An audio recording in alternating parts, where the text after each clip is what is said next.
Dad's on a hunting trip, and he hasn't been home in a few days. I think he wants us to pick up where he left off. You know, saving people, hunting things. The family business. We got work to do.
Oh.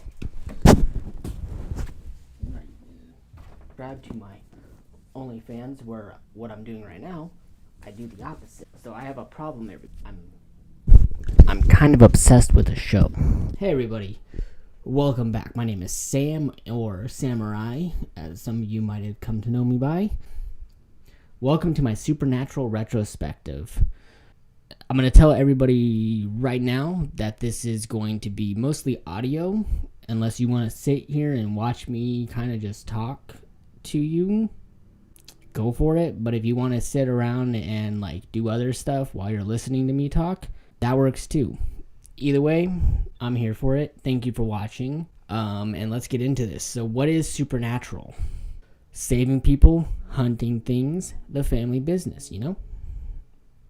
But there's a little bit more to it. Supernatural is a television show that first aired on the WB, which would later become the CW, but Supernatural is a series that was first to be a movie written by Eric Kripke.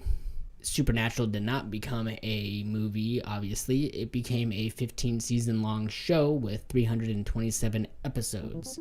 And that's kind of what I'm going to do in this video is, one, we're going to break it down, and then I'm going to have other points that I'm going to want to make about the show. So let's go ahead and get into it. But first,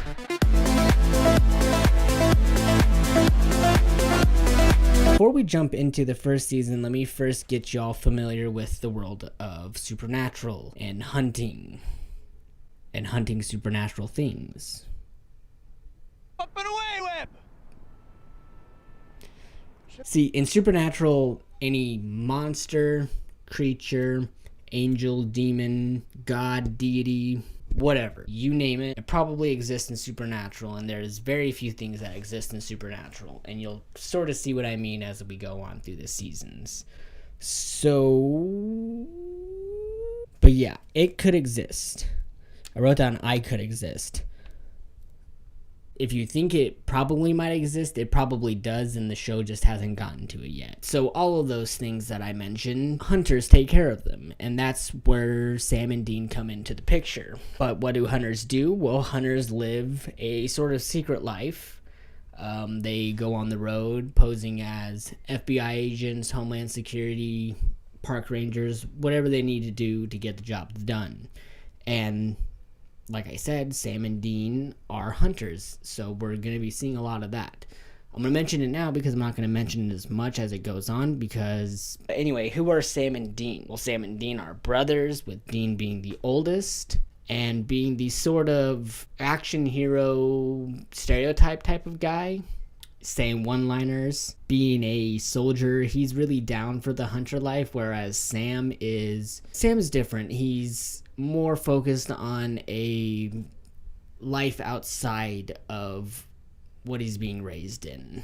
So I'm not going to talk about every single episode of Supernatural individually. That would take me way too much time that I've already dedicated to this video. Hopefully editing me and posting me will put timestamps throughout the video so you can jump around and stuff if you want to.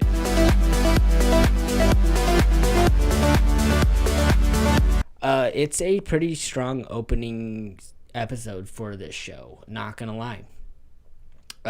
We start off in the past with Dean, who's like a 9-year-old or 10-year-old, something like that. Probably not. How old is Sam and Dean? I don't know. 2, maybe at least 5 years apart. I don't know. Sam's 1 year old though, and Dean's a couple years older, I guess. Mary Winchester, who is their mother, wakes up in the middle of the night to go and check on Sam. And when she does, she finds that John's already checking on Sam. So she goes downstairs to get a snack or whatever she does. And when she sees John passed out in front of the TV, she freaks out and then, runs upstairs instead of trying to wake up John. Anyway, she runs upstairs and we see that the figure that was standing over Sam has yellow eyes. That's important. Yellow eyes is going to be known as Azazel from now on because I'm not using yellow eyes as the name. That's a mouthful and a lot to write down when I was writing the script. Azazel pretty much standing over Sam, feeding him demon blood, but we don't know that yet. Mary shrieks out, and John wakes up, runs upstairs, finds that Sam's doing just fine. Sam's a giddy little 1-year-old in the crib until John looks up and sees that Mary is on the ceiling, and she bursts into flames. So that's like the first 10 minutes of the episode. Then the rest of the episode is centered around Dean going to get Sam, saying that their dad is out on a hunt. He hasn't checked in a while, so they go and investigate, which leads them to the woman in white, and the woman in white will come up again 15 years later, so let's move on. They finish that case, go back, Sam's girlfriend Jessica waiting around. Turns out she suffers the same fate as Mary, which prompts Sam to go out on the road with Dean. It's a solid intro. The beginning 5 minutes of the show are enough reason for me to believe that Sam and Dean would pretty much go out and dedicate their lives to it and hunting down Azazel. I would finish what he started. I can get behind that. So I think the first episode does a very good job at doing that.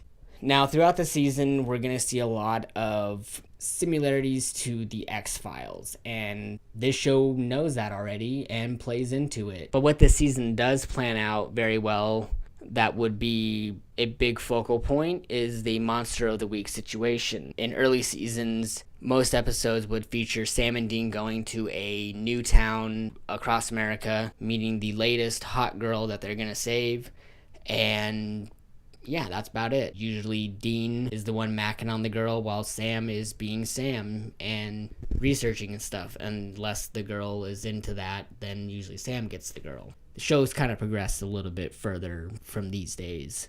There is something that I could say about these days that the other seasons don't, is that there was something about the first 5 seasons of this show that I really love. And now, while I love the other 10 seasons that come after it, I understand why people have such a fondness for the first 5 seasons.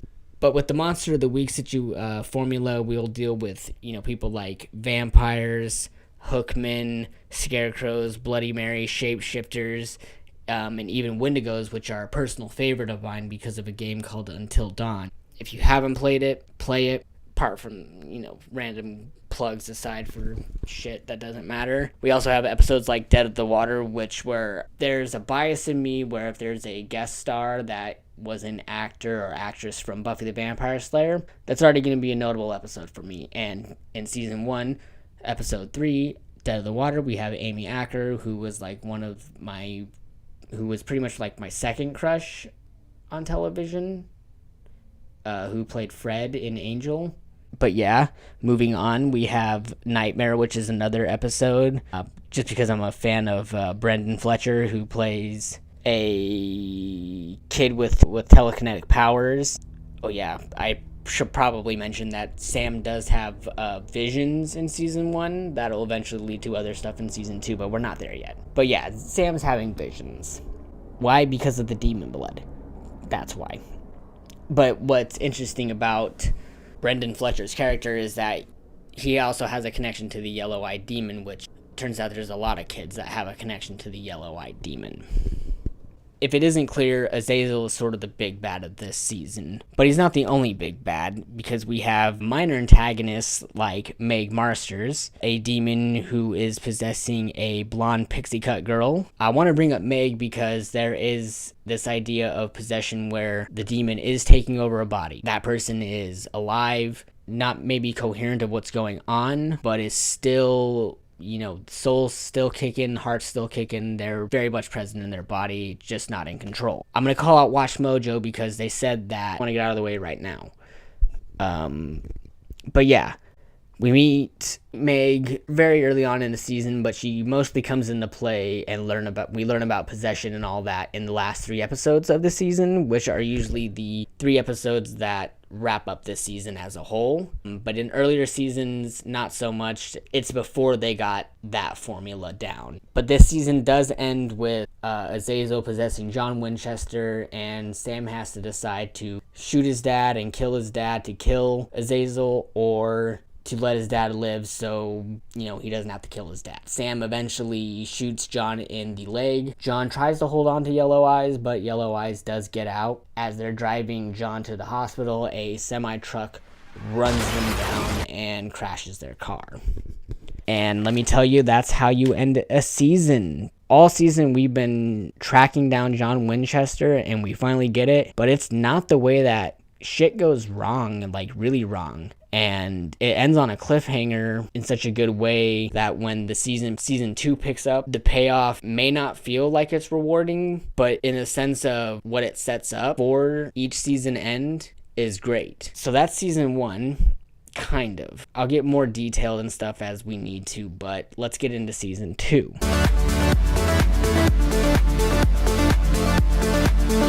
So season 2, the formula that they had gets better. The monsters of the week get more creative and more interesting. We also see a little more of a overarching story going on. This season really elevates what the first season did. And what I think helps that is by picking up right where we left off. And we have Dean, who is in sort of a coma. And it leads to John making a deal with a Crossroads demon, which will come into play way more. So John Winchester sacrifices himself. And I think as a viewer, most people were probably feeling like everything that they did in the first season was for nothing because John eventually died. But I think that what's really important here is that Sam and Dean went through what they thought was hell and back at the time to get their father back, just for him to sacrifice himself to have them all live, leading them to eventually do other stuff that triggers other events that leads to an overarching plan that's forming, which I think is something that's kind of overlooked, especially with context that we get in later seasons. So yeah, John's sacrifice, very important. But let's talk about more of season 2. So after John dies and Dean wakes up, the boys hunting Azazel down becomes the main objective. Like searching for John, there's still the monster of the week stuff, but there's some other plot lines that start to develop down the road, like Sam feeding on demon blood and getting actual psychic powers. It started back in episode 14 of season 1, but it really does go further and further to the point where it becomes the main focal point of the season. But there's also stuff like Sam and Dean getting in trouble with the actual FBI, which is really cool because we get a great scene of Sam and Dean becoming outlaws and sort of fugitives with Renegade by Styx playing. It's a great sequence to happen. We also have side antagonists like Gordon Walker, who starts to learn about Sam's demon side projects, goes rogue and tries to take out the boys and gets his ass handed to him. And then we also meet Bobby. Yeah, everybody loves Bobby. I love Bobby. I don't know how much I want to say about him right now, but I do want to introduce you to him, even though he was introduced in the last episode of season 1. He was only supposed to be a one-off character, but that episode people really gravitated towards Bobby, so Bobby decided to stick around and become a sort of father figure for Sam and Dean. Anyway, so yeah, Bobby's a swell guy. But Sam, what else goes on this season? What? Who the fuck said that? There's some notable episodes like Children Shouldn't Play with Dead Things, Simon Said, Crossroad Blues, House of the Holy, Hollywood Babylon, which brings me to something that I do want to talk about, and that is the brutality of this show. The episode called Children Shouldn't Play with Dead Things, which is a pretty cool episode, but I do want to talk about how brutal the show can be with its death, its portrayal of its kills. I'm just gonna call them kills. They're pretty gnarly. Full on necks twisted. They do get into blood and guts and gore, which I like horror movies, so it's whatever to me. If anything, you give me more, then I probably will appreciate it more. And they give me enough for a CW show to make me appreciate it. I don't have much else to say about that other than I think it deserves a little bit more credit than it gets. I love when the show uses urban legends and stuff. So when we get episodes like the Crossroad Blues and learn about the legend of Robert Young. Robert Young was a young and, by all accounts, untalented boy who in the early 1920s was in his late teens. He would hang around bars and listen to blues music all day and dream of being the same thing. He ends up making a deal with someone at a crossroads and gains the talent to become just like all those people he was looking up to.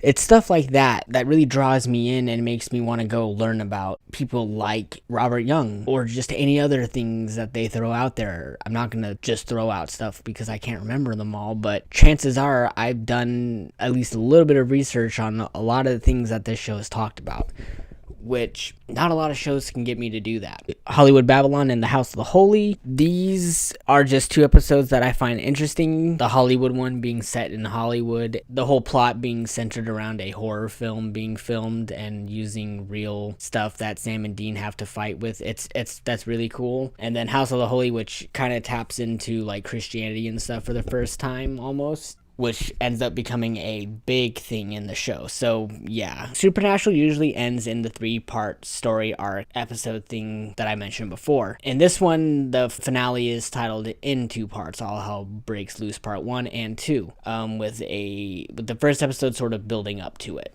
It's definitely a bigger and grander fight than the first season, and it is very well executed this time. This is the first time Sam dies, and when you're first watching it, it hits kind of hard. But of course, you know, it's supernatural and Sam's not really dead. Trust me, they will use this a hell of a lot more times. Sam dies, and this calls back to the beginning of the season. So Dean sells his soul and Sam comes back, and this is a pretty drastic change things because it was a show just about Sam and Dean hunting Azazel. And now here we are, Dean selling his soul, Sam's coming back to life. 2 brothers saving people, hunting things, and looking for closure. And now they get caught into a huge series of events that is going to play out. After all that's done, they meet Azazel in a graveyard. He's opening up a gate to hell, which he manages to do. Luckily, Sam and Dean, Bobby, Joe, Ellen, I'm sure, I don't know if they were all there, but there was a lot of people there. They end up killing Azazel with the Colt. The Colt was a weapon that they got in season 1 when they first met up with John again. They were hunting vampires. Forgot to mention that. But yeah, they use this Colt to kill Azazel. Dean does. They close the gate of hell. They get out. But like we learned in the last season, something happened to where they can't just hang up their guns and call it a day, because now they are going to have to save Dean from hell.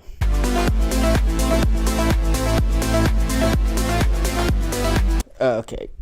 So the interesting thing about season 3 is that it was cut short due to a writer's strike. So it kind of affected probably the overarching story in little ways in the first 5 seasons, but probably overall in general, things were rushed in this season. I don't think it's a bad season though. So let's get into it, because this season's actually kind of great. Some of the overarching narratives with this season is obviously Dean's contract with the Crossroads Demon, trying to break that, which leads to us meeting the main baddie for the season, Lilith. Lilith's pretty cool. And we also have other like minor antagonists slash protagonists. Bella, who is like this weird spy type of black market dealer in the supernatural world. She's pretty cool. And then we got Ruby, who I think is being played by the blonde Ruby. Yeah, so it's Katie Cassidy. That just all leads to them figuring out that Lilith is trying to raise Lucifer. You heard me right. Lucifer himself is now joining the cast of Supernatural. We also meet Lisa, who is an old friend of Dean's. She'll pop up again a few times in the future. Overall, this is a pretty strong season. I tend to like it when series are shorter in length when it comes to episodes. I think that it's easier to get by everything that the show needs to in a more effective way without any filler and stuff. Usually the filler isn't all that bad. As the show goes on, the filler episodes don't drag on as much as the earlier ones, but this one doesn't really have all that much filler episodes. Let's go over some other interesting stuff in this season. Well, we have other hunters who see Sam as like a weird, freaky bloodsuckers type of view on him. One of the hunters being a vampire, Gordon Walker, who manages to get himself turned, goes off to fight Sam because he still believes that he's doing the right thing. And in retrospect, I think he technically was doing the right thing, because this season Sam is indulging. Oh no, not this season. But in hindsight, I guess Gordon does have a good point with the direction that Sam ends up going in the next season. But it's a concept that'll be explored with other characters constantly throughout the show. A lot of the bad guys end up becoming good guys and problematic friends. I want to talk about Bella a little bit. She's introduced early in the season, ends up sticking around as a regular almost the entire time. She's a pretty cool character, mostly because her side of the world in this world is really cool. She shows that there is a black market for supernatural stuff, which is something that'll come up again later on, way down the line, and I'm actually making that connection now, so that's cool for me. But by the end of the season, we learned that Bella had to live sort of the same kill or be killed lifestyle, only her yellow eyes was her parents and stuff, so she was raised kind of like Black Widow, I think. Or am I getting her confused with Gwen from Angel? She ends up becoming an ally and, has information about thief stuff. And there's actually an episode that's very, very much like Angel's Gwen and Gunn episode. Crazy. It's crazy. But yeah, she's not bad for like one of the first minor antagonists. But I do think that as far as like women in the show, they get much better. At this point, I should probably also mention Jodie. I'm sure it's either this season, next season, but she has her episode early on, but she'll come around and she's like a police officer in Sioux Falls, friends with Bobby. Before I finish up talking about this season, let's talk about that writer strikes, because season 3 aired during a writer strike, and with a lot of videos being made about this show, they use this argument to why the show's ending is bad and all this blah blah blah. I bring this up because season 3 kind of experienced a lot of the stuff that I would say season 15 might have experienced in different ways and different aspects, but sometimes a show might have to change a bunch of stuff really quick, and I'm pretty sure that's basically what happened with this show. TV shows that run for a long time eventually go through changes naturally. I don't hold stuff like the filming of season 15 being delayed and not having, the cast that they would have wanted to have to film, or whatever could have been done, or if they did just decide they did what they could with this season and they did what they could with season 15. This is like right in the middle too, so this probably affected a hell of a lot of stuff, and they probably had to go and course correct a lot in season 4 to make up for it. This season ends with Sam, Dean, and Ruby and Bobby all working together, going down to Lilith, who wasn't a little girl, got it older.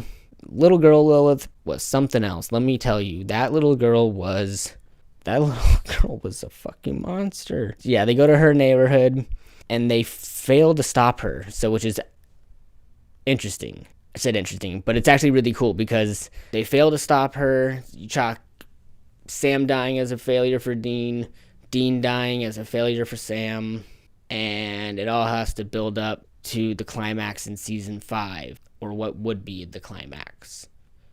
But we have to get to season 4.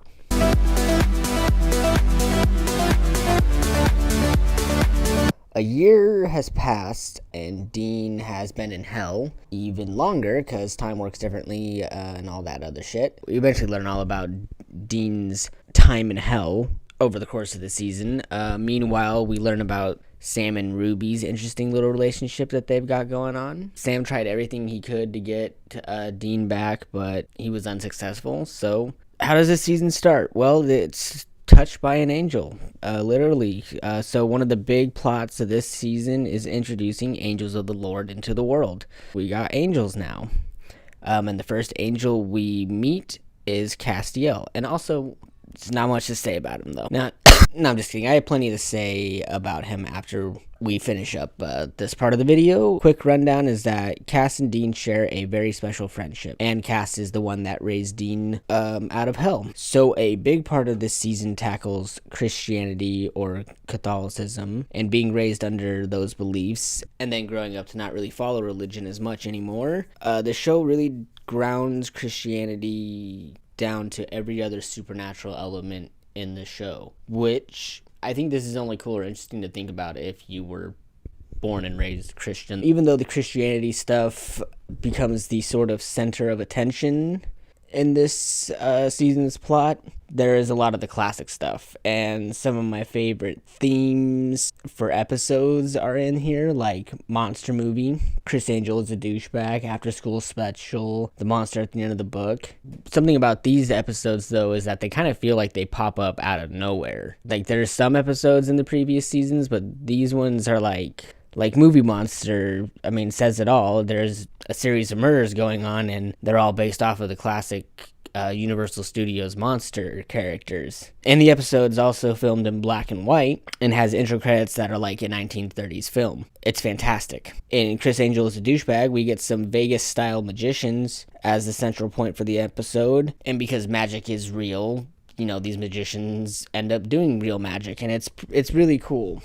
I'm also going to say that the names for some of the episodes of Supernatural are absolutely ridiculous, and I love it for it. It's probably because I grew up listening to Fall Out Boy. After School Special is one of the handful of episodes that we'll get that star the younger versions of Sam and Dean, played by various actors throughout the years, but eventually they get a pair of kids that are around the age that they were, so growing up, they were able to age them up with the show and with certain situations. So that's pretty cool. Usually these episodes will lead to something weird happening.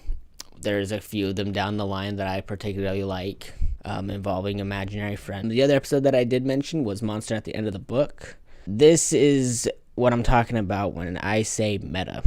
This is the first time they really, really do break that fourth wall. Things become really just weird. The episode starts off with Sam and Dean going into a comic shop as FBI agents and getting called out for RPGing epically, and the owner of the comic store shows them a series of books titled Supernatural that are all books based on episodes or a handful of episodes of the show that we've been watching. And then we also discover that it's a prophet by the name of Chuck writing down all of it. So that's pretty cool. So remember when Sam was drinking demon blood and while Dean was in hell? Well, I'm sure I mentioned it. Sam indulges in his demon blood vice a little more than he should, which leads him to believing that what he's doing is stopping what's about to happen and not letting Lucifer out. Ruby ends up becoming her Sam's supplier. Dean doesn't like that and tries to, sway him against him.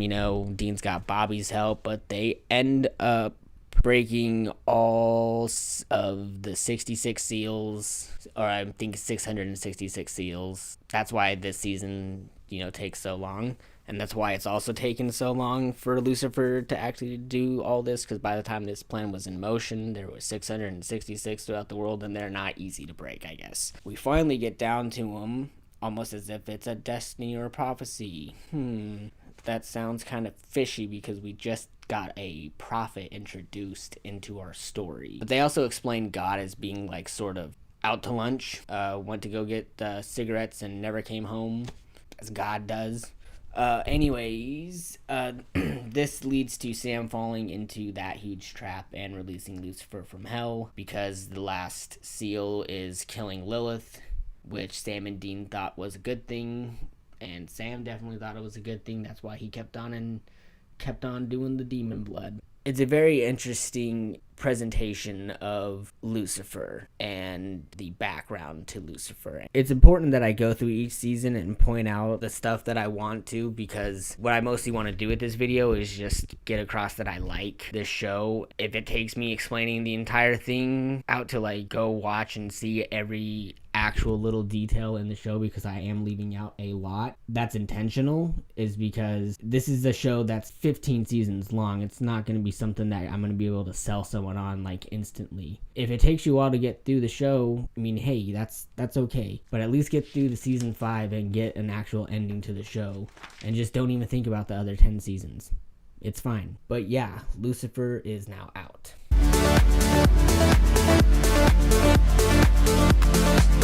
Season 5 might be the best season of this show. If the show was to end like it was originally supposed to here, I would be happy with the series overall. And that's because the OG creators, Eric Kripke, originally intended the show to end at season 5. So here I kind of make a barrier between the endings. This ending can be a definitive ending. We'll talk about that later, because the apocalypse is coming. The main theme, I would say, for this season is destiny. The main season's big focus is that Sam and Dean are supposed to be vessels. So it turns out that we're tackling Revelations, and that's the end of the world, basically. In this, Sam is supposed to be the vessel to Lucifer. That's why Sam has a fascination with demons. While as Dean, he is the vessel for Michael, the archangel. They are supposed to say yes to their possessors, because angels need permission to say yes. Before Lucifer can get his temporary vessel, Nick, he has to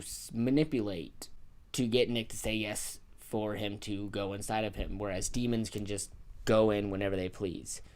And, Lucifer created demons, so he obviously got rid of that loophole, which is cool to think about. But yeah, that's why Azazel was looking for kids, and that's why Mary died, is because Azazel was preparing Sam to go down this path to become strong enough to hold an archangel in him. But on the other side, we have Dean, who's had many connections with angels over this season, and the last one, kind of. Dean is destined to be an angel for Michael.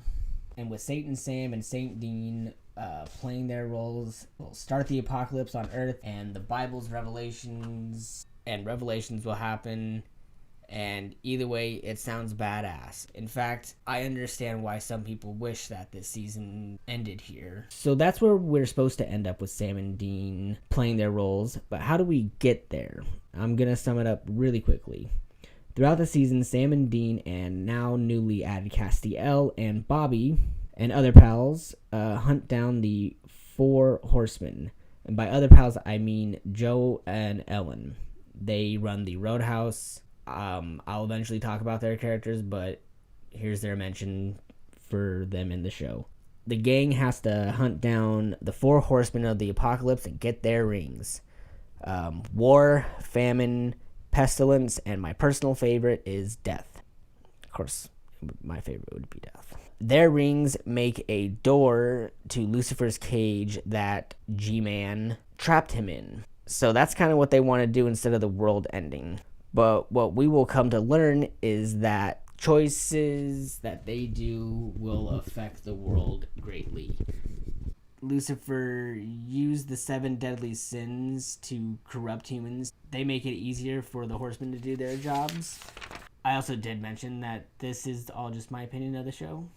Something else that's interesting about the start of this season is that God actually teleports Sam and Dean onto a plane to Baltimore, and he resurrects Castiel. He died somehow. After they land, they go to Chuck's house, only to find that Zachariah is there telling Sam and Dean about how they need to play their part and all that shit. Also in this episode, Bobby gets possessed and ends up stabbing himself fatally with this demon blade thing that they get called the demon blade. It'll be a regularly used tool that they got from Ruby. Ruby's dead now, by the way. Shockingly enough, after she pulled that shit, Sam and Dean killed her. And since God saved Sam and Dean back when Lucifer first got out, Lucifer seeks out his backup vessel, like I was saying with Nick. Also, Meg is back. Even though there is this huge overarching story, there are plenty of episodes that keep to the core of the show. Like Dean turning old, trying to get in the curious case of Dean Winchester, or Sam and Dean fighting a pagan god in the Wax Museum, which features a cameo from Paris Hilton. But sometimes the episodes can also push the main plot forward also, like The Real Ghostbusters, where Sam and Dean go to a supernatural convention when they're invited by Becky. Becky is a super fan of Supernatural. She's me, pretty much, making this video right now. But she ends up starting to date Chuck the Prophet. She pretty much tricks Sam and Dean into attending the convention after she finds out that they are real people. She kind of gets an obsession with them. But at the end of the episode, she tips Sam and Dean off on where to find the cult.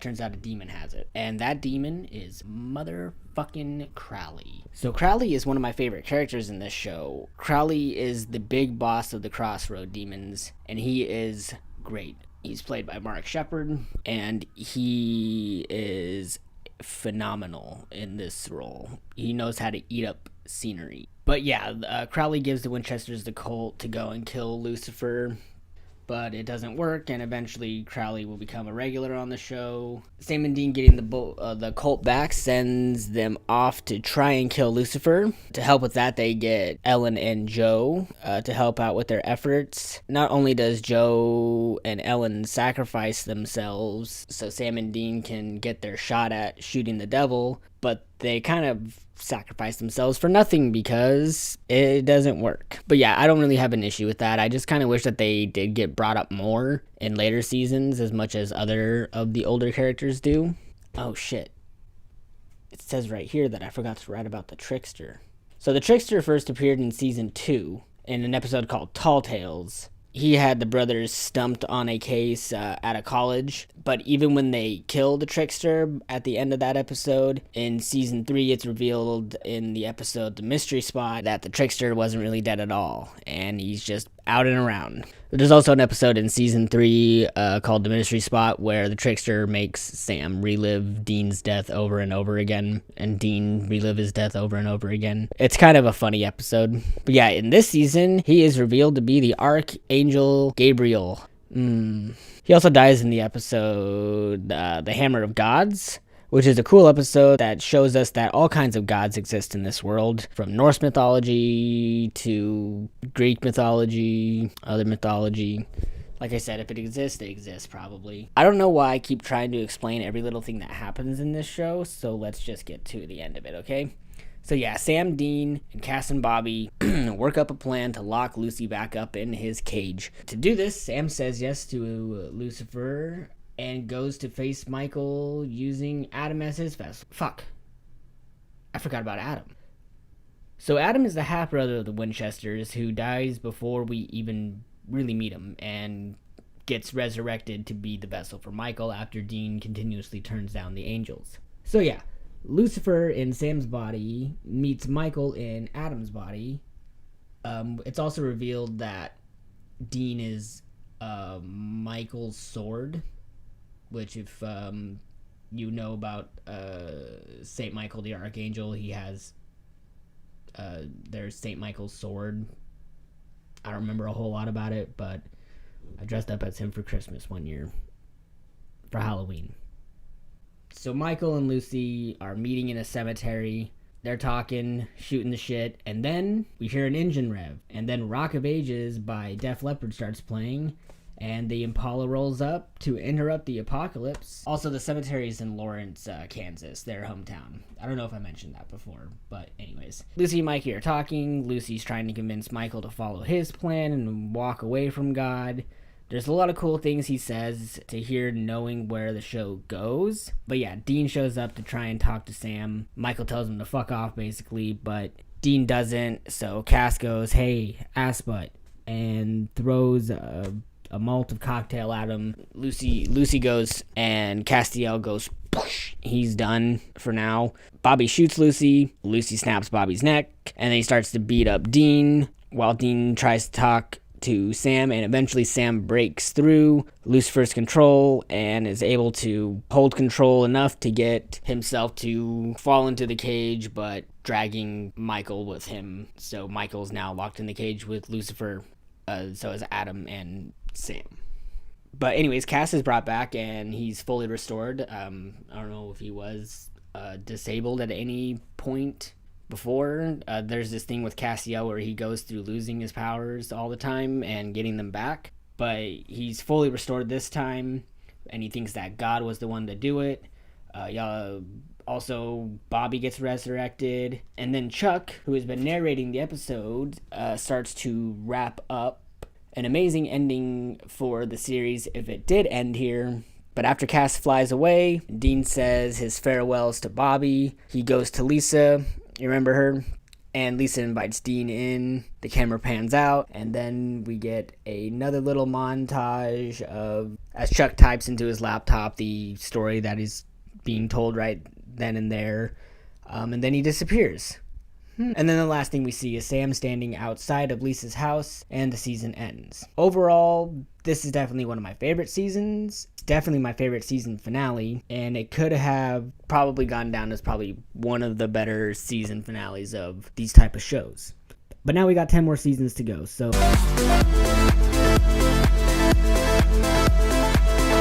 I know it's kind of late to mention this, but the only reason why I want to go through each season like this is just so that there's a sort of general understanding with what's going on, because it's a long show and there's a lot of things that I want to talk about, certain subjects, so I want to make sure that you all have some sort of general knowledge of what's going on. Soulless Sam and Daddy Dean. The season starts off 1 year after Sam fell into Lucifer's cage. Even though he was outside of Lisa's house in the last season, it's not that big of a surprise. So pretty much over this year, Dean's been building his life with Lisa and Lisa's kid, Ben, being a real dad and all that stuff. But he still has his paranoia about the life of a hunter.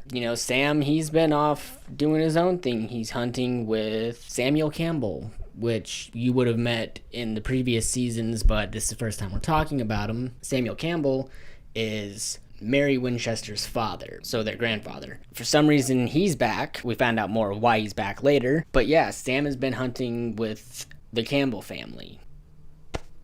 Also, Sam doesn't have a soul. And that's something that Dean notices. He notices that there's something off about Sam. And he remains suspicious of his brother. And I gotta say, Soulless Sam is probably one of my favorite arcs in the show. It's something that stands out to me, mostly because Soulless Sam is some of the funniest stuff in the show, and Jared Padalecki really gets to have fun with the character in different and new ways. It's most notable when Dean gets abducted by aliens, but it's actually fairies. Aliens don't exist, unfortunately. If you've seen clips, then I am, and this part's probably not in the video. If not, then I'm probably going to keep this part in the video to let you know that I'm not going to even try to fight with YouTube's copyright system. I'm not trying to blow up overnight or anything, but I don't want my videos to be blocked in certain countries and all that stuff. Eventually, Sam gets his soul back, not because Sam wanted it. No, it's because Dean makes a deal with Death, and Death makes Dean be him for a day. Dean fails, and since Death is such a nice guy, he still restores Sam's soul, but with a barrier in it. so that he doesn't have to think too much about his time that he spent in the cage with Lucifer. Because, yeah, he did spend actual time in the cage with Lucifer, but time works differently down in hell, so he probably spent a lot more time in that cage than just a year, I guess.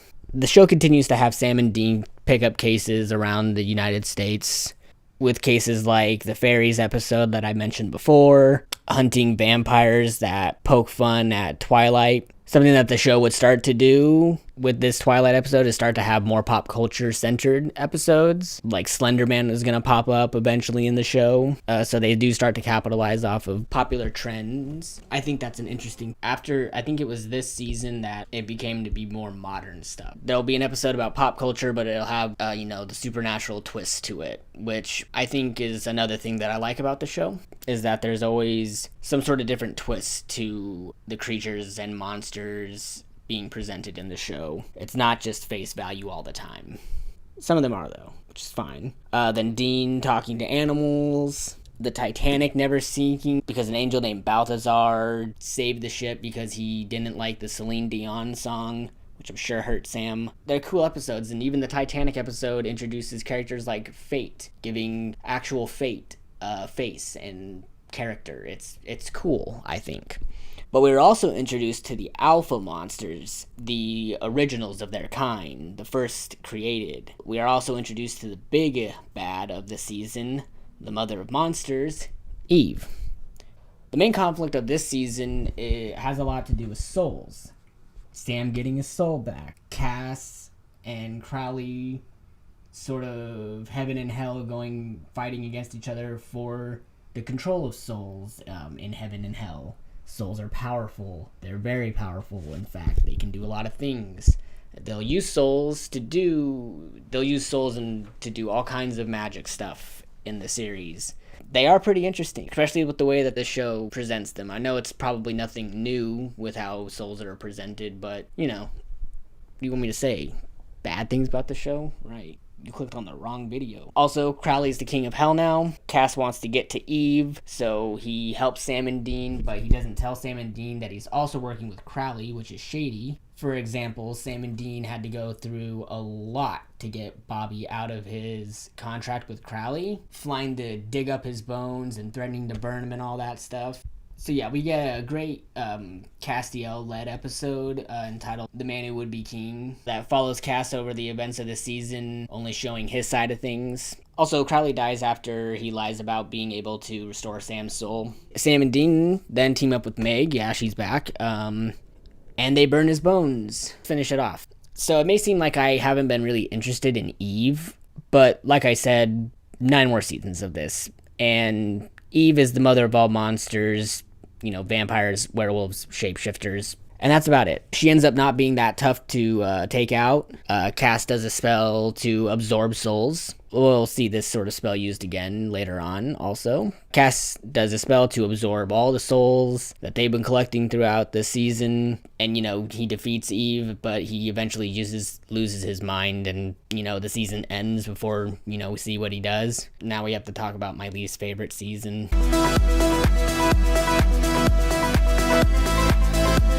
Season 7. Alright, some things that I forgot to mention.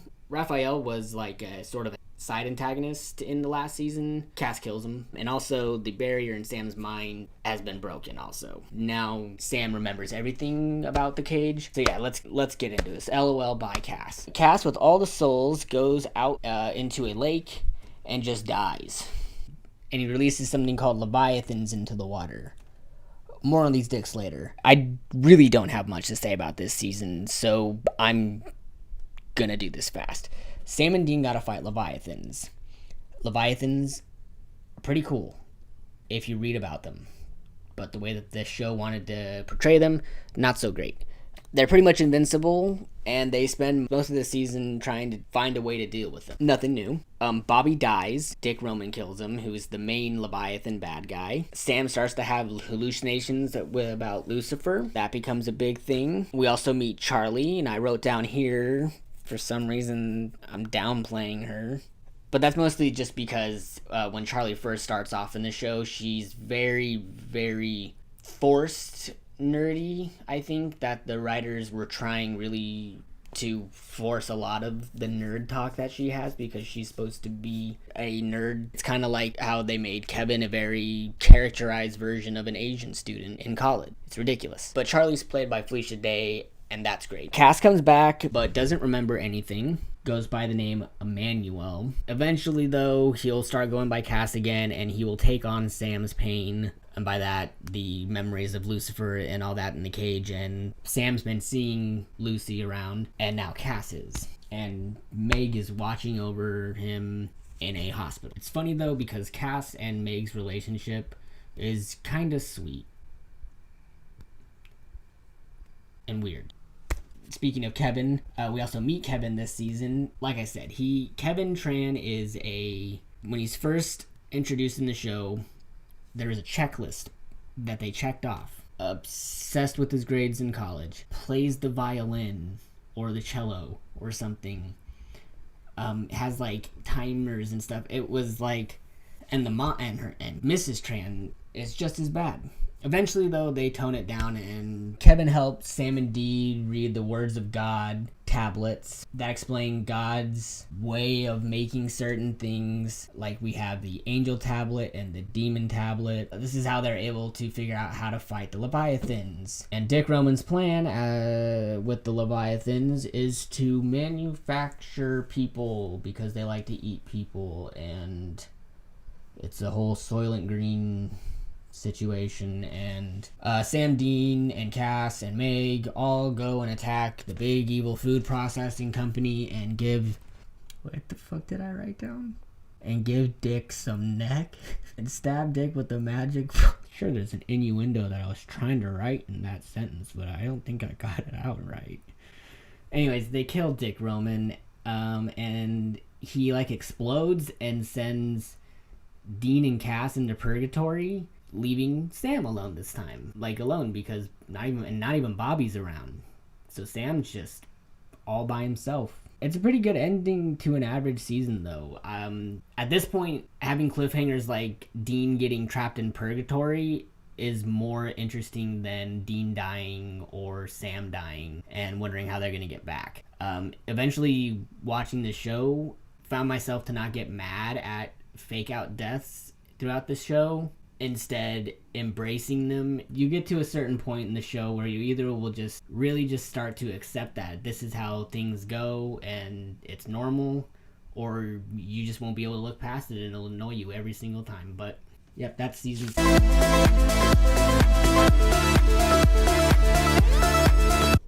Season 7 seemed to lack some sort of stakes, I guess. I don't know. I didn't feel very threatened by Dick Roman very much. He was it's mostly just kind of cringy, to be honest. It seems kind of harsh, though. I mean, okay, so to pick up where we left off, Dean's in purgatory and Sam's all by himself. But you know who else is by himself? Kevin. A lot of the season revolves around Kevin translating the words of God, the tablets that we talked about in the last season. And they want to use the demon tablet to close the gates of hell for good. But before we get to that, what were Sam and Dean up to this past year? Because, well, you know, we know Dean's not dead. But surprisingly, Sam hits a dog. This is interesting because while Dean is in purgatory, Sam decides to try and move on from the hunter's life and settle down, kind of like Dean did. So as he's moving on, he accidentally hits a dog and takes the dog to a veterinarian, falls for her. Her name's Amelia, and she's fine, I guess. But you'll probably forget about her by the next few sections of this video. So that pretty much sums that up. I mean, when Dean comes back, Sam just kind of goes right back into the hunting life like it's nothing, and Amelia's just kind of okay with it. And it's kind of weird because they try to have like this relationship while he's on the road. It just eventually doesn't work out. It all ends with her giving Sam an ultimatum that Sam, doesn't take, which is just a sign of showing that Sam and Dean always pick each other over anything else. While in purgatory, Dean and Cass join alliance with a vampire named Benny, who knows the back door out of purgatory. Benny becomes the first monster that Dean grows a bond with. which is kind of interesting. I would also say that this is before Dean considers Cass like a close friend, because so far all he knows about Cass is from the first 5 seasons, which, you know, he started to do better, but then like going behind their backs, working with Crowley, and then taking the Leviathan souls, you know. Dean doesn't trust Castiel a whole lot all the time, and he'll say that to him eventually. But Benny, he seems to be the first vampire that he sort of trusts. I mean, it takes time, but, you know, he eventually does trust Benny. And he only, like, has one doubt in him once, I think. But, okay. So, yeah, Dean and Benny bond, and Dean does a spell so that Benny can hitchhike his way out as well. The spell for the back door, and as they're doing the spell, Dean sucks Benny into, like, his arm, which is weird, but, you know, it works. You know, because I guess vampires and, like, demons and monsters can't travel through the door of purgatory, which I'm sure there's something in the Bible or some Christian lore that's out there that it's based off of, which is kind of cool. They'll use this like again, obviously, and this isn't the only time that purgatory is going to show up. Not even just in this season, it's going to appear a couple times throughout the rest of the series, which is cool. Cass decides he's going to stay behind because he feels like he needs to spend some time in purgatory and think about the actions that he's done. But yeah, so Dean and Benny get back into the... Dean digs up Benny's bones and finishes off the spell, leaving Benny back in his body fully restored. Anyway, over the season, Benny is actually a nice new character. He basically bonded with Dean so much that he vows to not hurt anyone now that he's back, and that's fine. It's been a vampire story I've seen like 100 times, but Benny is played very well by Ty Olsson, who played a different vampire back in season 2. What's Cass up to? Well, after he stays behind in purgatory, an angel named Naomi gets him out and uses him to spy on the Winchesters, and uses a spell to like make him forget all the conversations that Cass and Naomi exchange. So that's why Cass doesn't know. Eventually the boys and Cass will find the angel tablet, and that'll come up later. I've been talking main plot stuff so far. We do have the side episodes. Bitten is a found footage sort of episode that involves a werewolf hunting a group of teens. Hunter Hiroki? Jeez, dyslexia sucks. Which is about a hunter in a institution that involves deaths that are ripped off from cartoons, like the Looney Tunes. LARP and the Real Girl involves Charlie in a live action role playing. It's like a D&D type of episode, only, you know, the supernatural CW way of making it. Then there's Everybody Hates Hitler, which is just an interesting episode. It follows a golem from Jewish legend, and it's a creature made of clay and made to obey a rabbi. In this case, a grandson of a rabbi named Aaron, who is running from a supernatural Nazi group called the Thul. The Thul are Nazi zombies. And, you know, this actually kind of won't be the first time that the Winchesters will fight Nazis. Yeah. And then Charlie also returns in another episode that has a Wolfenstein-inspired video game realm world that Charlie creates in her mind when a djinn is, like, feeding off of her. It's pretty interesting, and, like, this is where, like, Dean and Charlie kind of bond together and stuff. Also, the werewolf girl from the Bitten episode, she'll end up coming back later. I don't know if I'll mention it later on, but she does show up again later in the show. Let's move on to some more of the main story stuff. We got the 3 trials. This becomes the main focus after it's discovered from the demon tablet that there is a way to seal all the demons back away in hell, and it takes 3 trials. 1, you have to kill a hellhound. 2 is rescue an innocent soul from hell. And 3 is cure a demon. Dean was going to take them on, but it turns out Dean doesn't have it in him to take on the trials, so Sam does. The first trial is what locks Sam into doing the trials over Dean. When Sam and Dean are fighting the hellhound that they are doing for the first step, Dean gets set aside. Second trial for Sam is he has to save a innocent soul from hell. And what better person to save than Bobby? Because I didn't mention in the last season, but Bobby dies but becomes a ghost. You know, Sam and Dean, against their better wishes, let Bobby wander around, even though if a ghost does that, they end up becoming full of rage and vengeance, and that's why ghosts end up going bad. And unfortunately, at the end of season 7, Bobby gets sent to hell since he became a vengeful spirit. So they go and save Bobby. And then the third trial is that Sam is going to have to cure a demon. Meanwhile, while looking for a person that could possibly help find out the last trial, since this is before Sam and Dean know about the last trial, Sam and Dean go looking for a person that turns out to be an angel named Metatron, because Crowley finds Kevin and eventually kidnaps him, and they lose that edge of the person who can read the tablets, since the tablets are written in Enochian and only prophets can read that. So after they figure out that, and Metatron helps them out, Sam and Dean go off to figure out how to cure Crowley, and then Cass moves into the bunker. Oh yeah, the bunker. I'll talk about that in a bit. Cass moves into the bunker, but Dean is mad AF at him. Actually, let's talk about the bunker, since it's really cool. So the bunker is a place where a group called the Men of Letters used to set up camp. And the Men of Letters is a organization that Henry Winchester, Sam and Dean's great-great-grandfather, I think.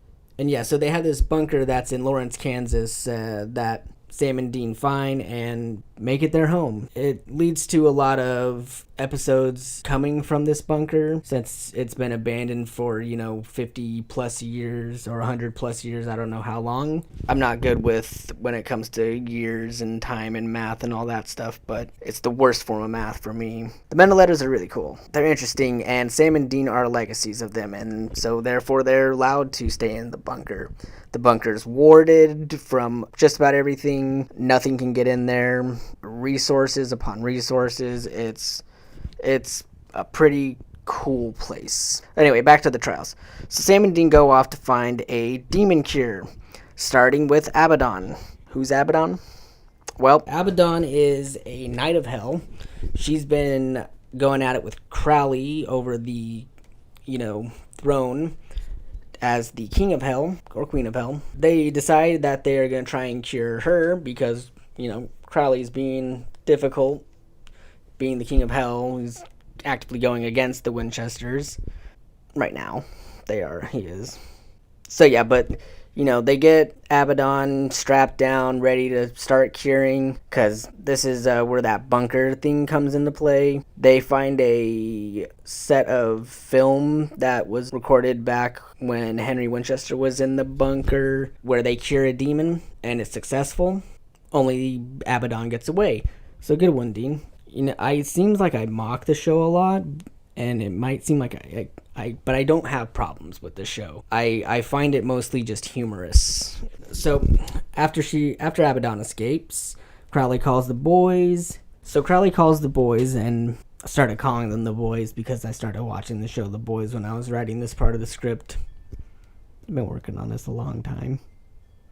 Anyway, yeah, he calls them and reveals that he's killing all the people that Sam and Dean have saved in the episode called Clip Show. It's a really cool episode because there was this I know they're a thing. Clip shows are like an episode of a show on television that is just like a 30-minute or 45-minute, depending on how long the show is, recap of all the events of the season leading up to the season finale of a show. They called this Clip Show, and it's pretty cool because they go back and do clips of like the show.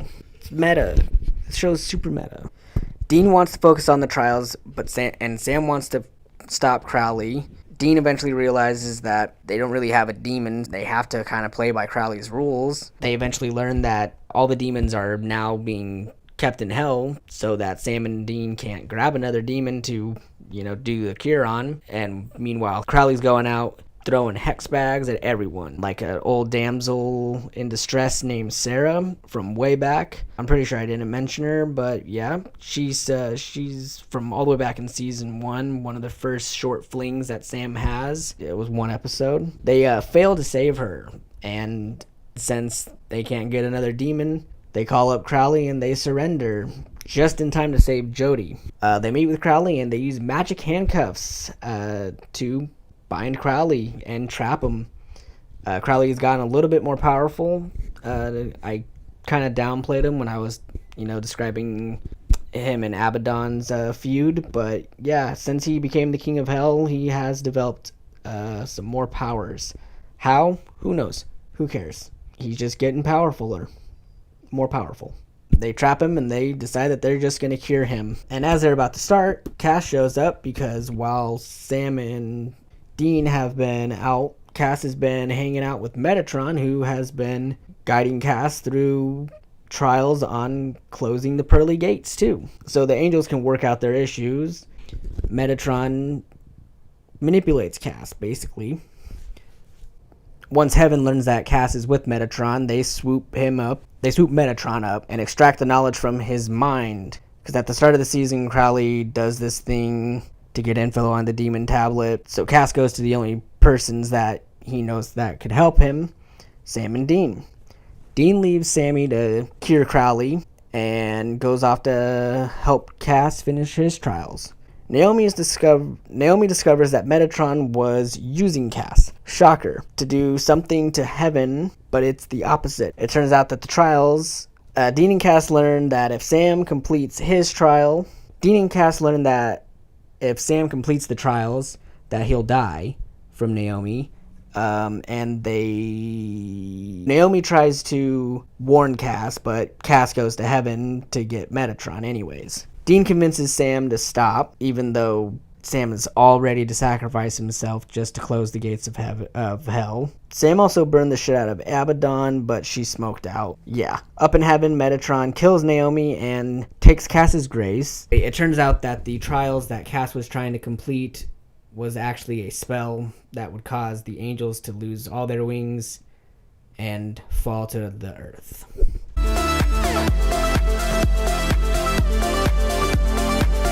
So season 9 is another season that I pretty much like. So let's get into it. This season is split up into, many different story arcs. It's usually a formula of first couple episodes are like an opening arc, then we got like a middle arc, and then we got like the final arc.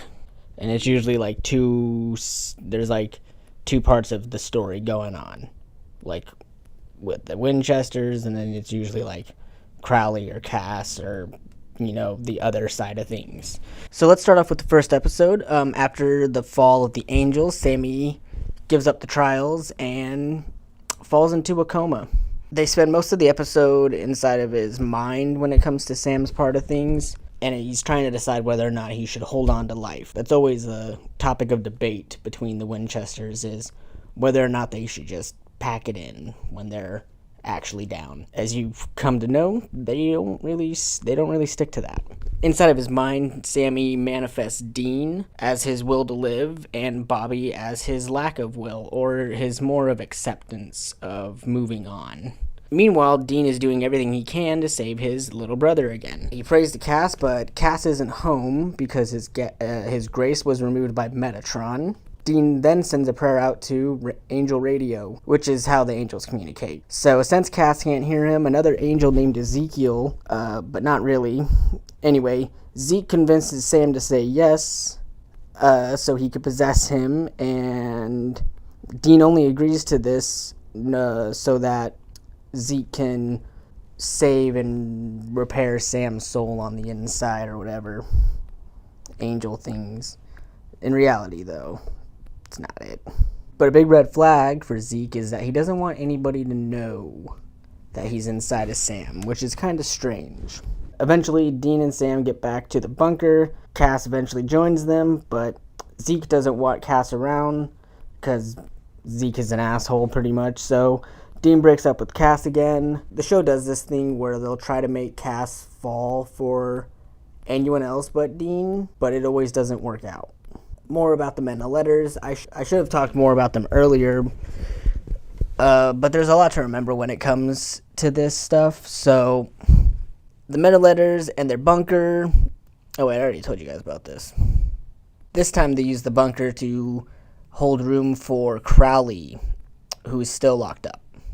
Oh, yeah, and there's a door to Oz. Yeah, the literal Oz. It exists, so I want to highlight this episode with Oz because I was taking a break from writing this and I was watching the Fast and Furious movies and kind of just going along with them like I think you should do with the Fast and Furious movies, and that's the key to enjoying them. And I think that's also the key to enjoying Supernatural, to just go along with it. I mean, at this point, you're 9 seasons in, and if they want to come to you and say, hey, here's the door to Oz, and the Wizard of Oz actually exists, and the guy who wrote the book was actually writing, like, a journal, then, fine, go with it. I have no problem with it, because we get to meet Dorothy, and then Charlie shows up, goes with Dorothy to Oz. Overall, it's a fun episode. This season puts Sam and Dean against each other a lot. Like when Dean and Cass find out Ezekiel isn't Ezekiel. No. The angel that's been fixing Sam is named Gadriel, the angel who let Lucifer into the Garden of Eden. So how do they get Sam to expel him? Well, they eventually have to go to Crowley for help, because Dean's first attempt doesn't work, so eventually Gadriel will take over Sam's body and go off meeting with Metatron and forming a connection with them, and to prove that he is loyal to Metatron, I guess, and that in Metatron gives Gadriel a hit list. He kills Kevin, which is sad. But he also becomes a ghost and reconnects with his mom, I think. Then Dean and Cass then capture Gadriel again and get Sam out by drilling into his mind. Eventually, they get Crowley into his mind, though, and get him to cast Gadriel out, which works. Then Sam and Dean split up because Sam is kind of mad at Dean for letting Gadriel do that and get into his body under Dean's watch. Dean goes off on his own to do things, and Sam becomes Cass's rebound. And then also Crowley starts to sort of simp for Dean. They all go and do their own things, pretty much. So Cass deals with more angel on angel stuff. We meet Hannah, another attempt to give Cass a love interest. She sticks around for a while, though, like a season and a half. Just before they get rid of Gadriel, Cass takes the grace from an angel who was holding him captured. So with his powers all back, he steps into the angel war, and it'll continue to go on for seasons to come. I don't know why you needed to know that it was before they got rid of Gadriel that he gets his grace back.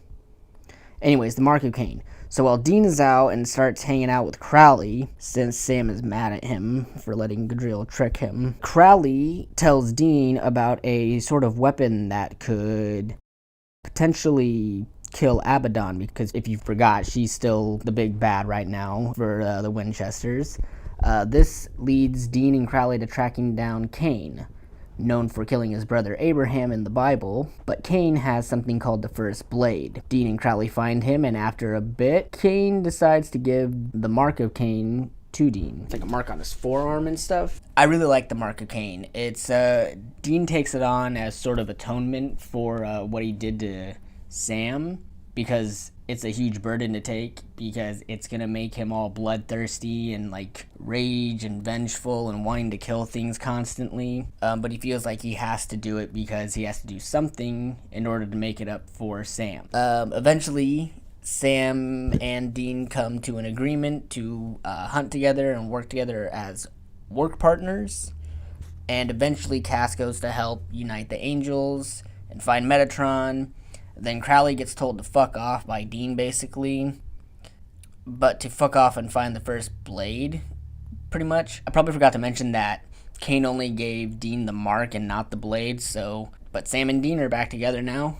Oh, and Garth is a werewolf now. Oh, who is Garth? Garth is like a really not Hunter like Hunter. He almost becomes the new Bobby in a way, and even though he's not present all the time, he kind of continues to maintain that role. He's like a dad to every Hunter, pretty much. But his development's pretty cool. He manages to live the life of a werewolf and a hunter pretty smoothly. But then, while the divide between Sam and Dean is still there, an attempt to mend it occurs when Kevin's a ghost. We get a pretty good emotional episode called Captives, where Sam and Dean track down Kevin's mom when Kevin's ghost tells the boys to pretty much go and find her, that she's still out there. It's bittersweet because Kevin did die in like a shitty way. Not like bad like in the show, but to think about it, it's a really shitty way to die. But it's also bittersweet because since heaven's closed, Kevin can't go to heaven, so he kind of just wanders the earth with his mom and spends as much time as he can with her. Snooki. Wrote down Snooki because she makes a cameo. She plays Snooki.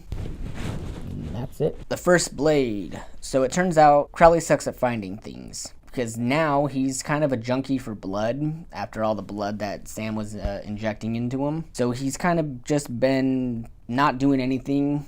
And I kind of feel bad for him because it was Sam and Dean that forced him into getting the blood in his system, you know, and now he's kind of got to live with it. So Dean has to find a way to locate the blade through the men letters. So yeah, they track down a runaway and disowned member of the men letters who hid away a lot of cool supernatural stuff. He has the blade. He's kind of a dick. Acts sus. Then he eventually does lead Dean to get the first blade and then kills him. I don't remember his name, so don't ask. And thus begins the Dean monification. There are several situations where Dean lets the mark take over more and more, but that doesn't stop him. But that's not the only thing, because Crowley is sort of enabling this while Sam is off on cases and learning about Abaddon's past and how she infiltrated the men in the letters, yada yada. And also how Abaddon got her body. Abby, I'm tired of writing her name out and misspelling it almost every single time, so Abby kidnaps Crowley's son Gavin from 1723, and eventually Sam and Dean end up meeting with Abby and Crowley after Sam and Dean find the first blade. They all meet in like a penthouse room, and the big showdown happens, and Abaddon starts to like try to hold Dean back with like her powers and stuff, but Dean perseveres, pushes through, and Abaddon to Abagon. I'm proud of that one. I remember when I wrote that, I told my brother. It's such a stupid joke. So anyways, what's Cass been up to while this whole Abaddon shit's been going down? Well, Cass has gained an army of simps. Pretty much all the angels that agree with Cass's view on heaven and what they should do. And we get a lot of war strategy scenes that want to be Game of Thrones, but it's not quite Game of Thrones, but it's like better than season 8 Game of Thrones. So, you know, and there's also a lot more action because it's supernatural. Cass has been fighting Metatron, who has also been gaining followers. So Cass has got an army and Metatron's got an army. Cass tries to meet with Gadriel, who is on Metatron's side, to convince him to turn over Metatron. Metatron also uses like bombers and stuff, like Reaper Tess. You remember her from like season 2 episode 1, that Reaper with Dean? Didn't mention her. Metatron tries to use tactics that make it seem like Castiel is the one that's sending out the Reapers to go and blow themselves up and take out all the angels that won't follow him, because the bombers always say for Castiel or some stuff like that. Anyway, Cass gets canceled because he's been hiding things from his simps. But on the other hand, Gadriel also doesn't like how Metatron let the Winchesters capture him this one time. So he starts to question Marv. Now Metatron's Marv because that's what he likes to call himself. Plan is to be a face for the people, to put their faith into. Gadriel comes to help Cass and the boys to find Marv. But Dean goes demon mode and lashes out. Cass and Sam lock Dean up, but he summons Crowley and escapes, so pointless. But then Gadriel suggests to Sam and Cass that Dean's mark might be an advantage. So they come together and make a plan. Cass and Gadriel sneak into heaven, but get themselves thrown into prison almost immediately. This causes Gadriel to turn himself into a bomb to prove that Marv has been using them. Meanwhile, Sam and Dean find Marv. Dean knocks Sam out for Sam's safety, and then goes to get his shit pushed in by Marv because Marv kicks the shit out of Dean, and then eventually fatally wounds him. Marv then goes back to heaven to find that Cass is in his office, and then he tricks Marv into kind of explaining his true intentions over an intercom to the angels of heaven, like a high school. I'm so fresh, man. After all that gets Marv locked up. Back on Earth, Sam takes Dean back to the bunker and thinks that he's dead. And Dean is dead, but as Crowley will explain watching Dean's body, that the mark has done a lot more than just make Dean bloodthirsty. It's actually turned Dean into a demon.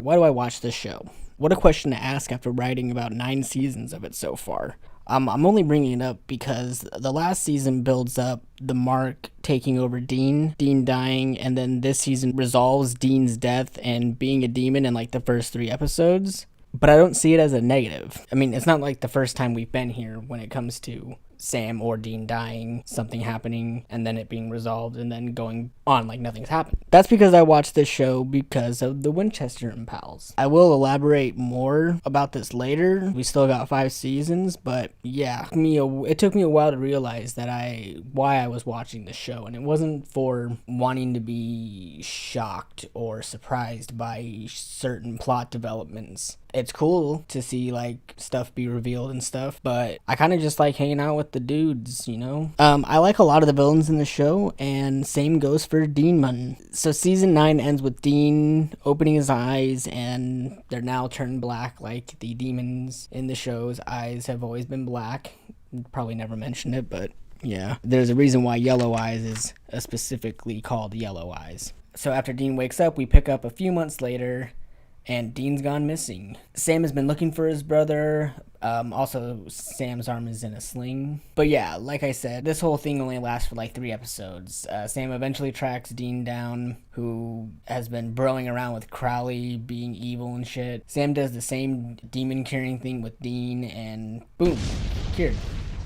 Kind of. I mean, Dean's human again, but he still has the mark, which is going to be like the main quest of this season. Now let's talk about other stuff that goes on this season. Charlie returns from Oz. She's been missing for quite a while. Anyway, so when Charlie returns from Oz, it revolves around a plot that involves good Charlie and bad Charlie. Kind of like what Dean's going through. Anyway, Charlie will show up again a few more times throughout the season. I like Charlie. Cass is a mess, but that's okay, because most of the time Cass is a mess. Most of Cass' involvement in this season is dealing with the aftermath of Marv's brief reign of terror. But because Marv took his grace, Cass's power is only temporary, which will lead Cass to taking grace only in situations that don't make it seem like Cass is just killing people to stay powerful. Remember, Cass has like an army that follows him and stuff, I think, still at this point. But mostly Cass just wants to fix the problems that he had part in creating along with the Winchesters. The storyline I think I like the most for Cass in the early episodes of the season are the ones that are involving Claire Novak. I'm pretty sure I never talked about her, or Jimmy Novak, or Amelia Novak. That's because there isn't all that much to say when it comes to them, but Jimmy was the vessel that Cass took over back in season 4, and eventually stuff will happen, and Jimmy will eventually give his, vessel over to Castiel permanently to save his family's life, and then Jimmy will eventually die and go to heaven. It was a shitty thing that happened in the past that kind of got overlooked and isn't really brought up until now.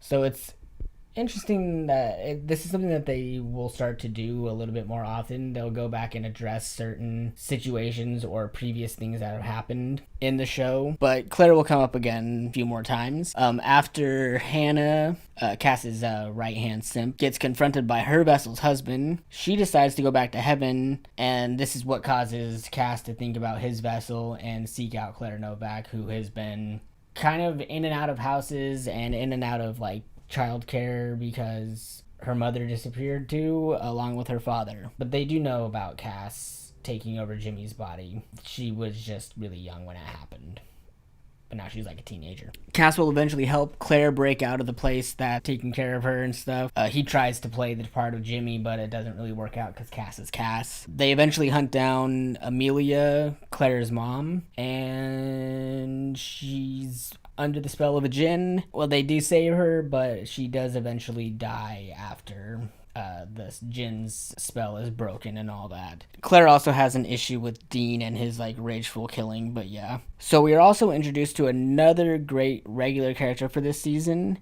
She is a witch and she's very powerful. She is also Crowley's mother, and her name is Rowena. At first, she is just out and about, then gets captured by one of Crowley's guys, and that's when we learn who Rowena is. But yeah, she's just a really powerful witch. I assume that she became a popular character because she sticks around for a little bit. Rowena spends a lot of her time with Fergus Crowley. As she tries to get him to take out the Winchesters, but Crowley just can't bring himself to do it, even though Sam and Dean don't really like Crowley the way that the audience does. So, you know. Oh yeah, there's Cole. Cole is a character that I probably won't mention because he's kind of just boring. For the series' 200th episode, we get another fun meta episode, which a high school production of Supernatural the musical is being put on. And this gives us just kind of a fun look into the show through the fans that aren't Becky. And as far as the book series and the show, they stopped after season 5's events, which is interesting. Oh, and Chuck shows up mysteriously at the end of the episode for some reason. Well, there's only one explanation. Obviously, I'm a god. So Sam, Dean, and Cass work with Bobby in heaven to get Marv out and find out what he knows about removing the mark of Cain from Dean. This, of course, turns sideways, and Marv gets away with the demon tablet after revealing that he doesn't really know anything about the mark. But Cass gets his grace back, and Cass and the boys take away Marv's grace. So, yeah. The boys meet with Cain again, and Dean kills him after Cain makes it clear that he won't stop killing people. Another failed attempt to remove the mark. All these failures will eventually lead Dean to become pretty much desperate. The Steins. So eventually the boys get a lead on a book called The Book of the Damned, and they recruit Charlie to help track it down, which she does, because it might hold a cure for the mark of Cain. Charlie finds the book, and they get it from the Stein family, who eventually will come looking for the book as well. But when Dean figures out that they were trying to find the book, he really doesn't like the idea of it, thinks that it's just going to have a negative effect on him, or whatever the demon in him is saying to justify him not wanting to go along with the plan. But yeah, he just kind of doesn't want to be cured. Anyway, Rowena gets the book because she's the only one that can pretty much use it. And they team her up with Charlie to decode it and figure out what it says so that they can do all the spells and stuff. Eventually, Charlie can't work around Rowena because Rowena is just like Crowley in certain ways. So Charlie goes off on her own, and this eventually gets her killed by the Steins. Which eventually will just piss off Dean and all them. Dean goes and fucking kills all the Steins, so yeah.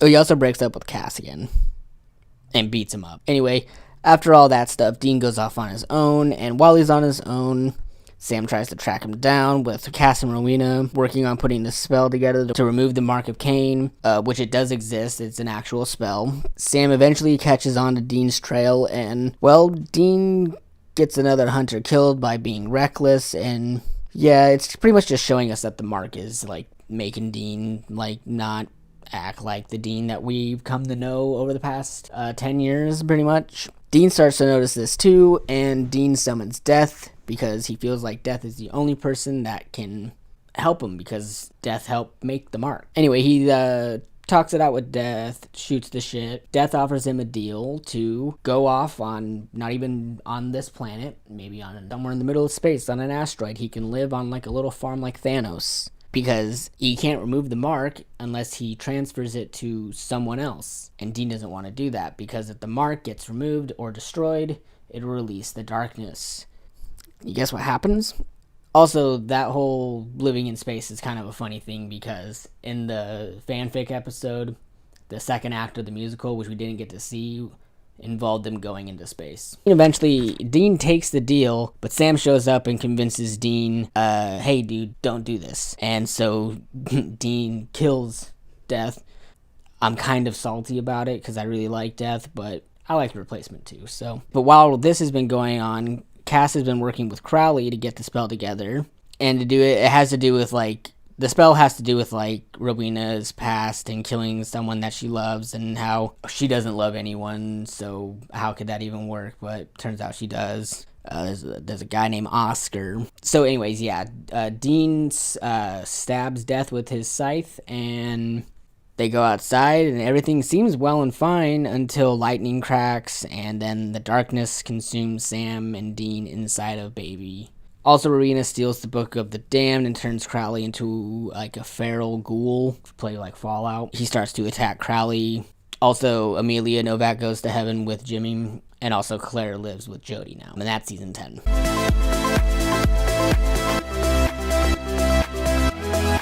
The darkness consumes you. I was waiting to use that one when I first started writing this. Big Destiny fan. So the past 2 seasons, we spent a lot of time dealing with the mark on Dean being the main villain of the seasons, pretty much. Yeah, Metatron and Abaddon are still there, but it all went back to the mark.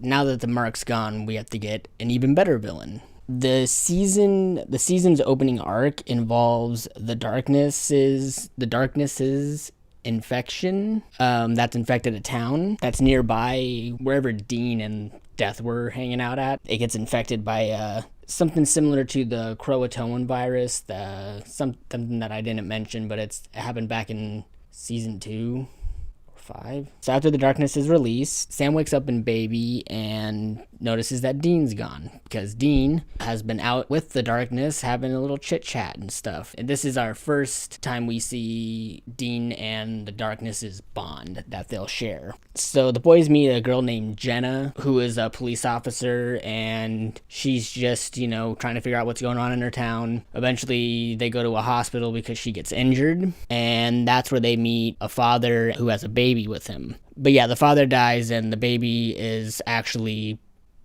not just a baby, it's kind of the darkness. Sam gets infected, but don't worry, he figures it out. I think it's Jenna that gives the baby a name, Amara, that or the father. And then since Sam is infected, he stays behind in the town while Dean and Jenna take the baby to safety at Jenna's grandparents' house. While they're gone this time, Sam will pray to God, and this time, trust me, it actually means something. And leads somewhere with it. And he also manages to cure himself. I'm pretty sure I already mentioned it. At Jenna's grandparents' house, Crowley shows up all Exorcist style to come and get Amara, because obviously Amara is going to be a very powerful ally to have. But yeah, Crowley survived Cass's rabbit attack and went off, and I think this is the season where he has like an orgy or something. Crowley fights with Dean, and eventually baby Amara will eat Jenna's soul, and then Crowley will steal Amara and get away. After that, Dean will go and pick up Sam because he's all cured and stuff, and then Cass will show up because he's managed to suppress whatever the spell is that Rowena put on him. Oh yeah, I think I said that Crowley does steal Amara, but it's only after he finds the new Amara walking around. She's like 7 years old or something, or 6. But yeah, that's only just to show that she's growing fast. So to cure Cass, the gang hunt down Rowena. It doesn't take long, and Cass is shortly cured after they find her. But Rowena still has the Book of the Damned and has become a little bit more powerful than she was before. She was already pretty powerful, but now she got an upgrade, pretty much. She's also been trying to build a new coven of witches, but that doesn't really go anywhere.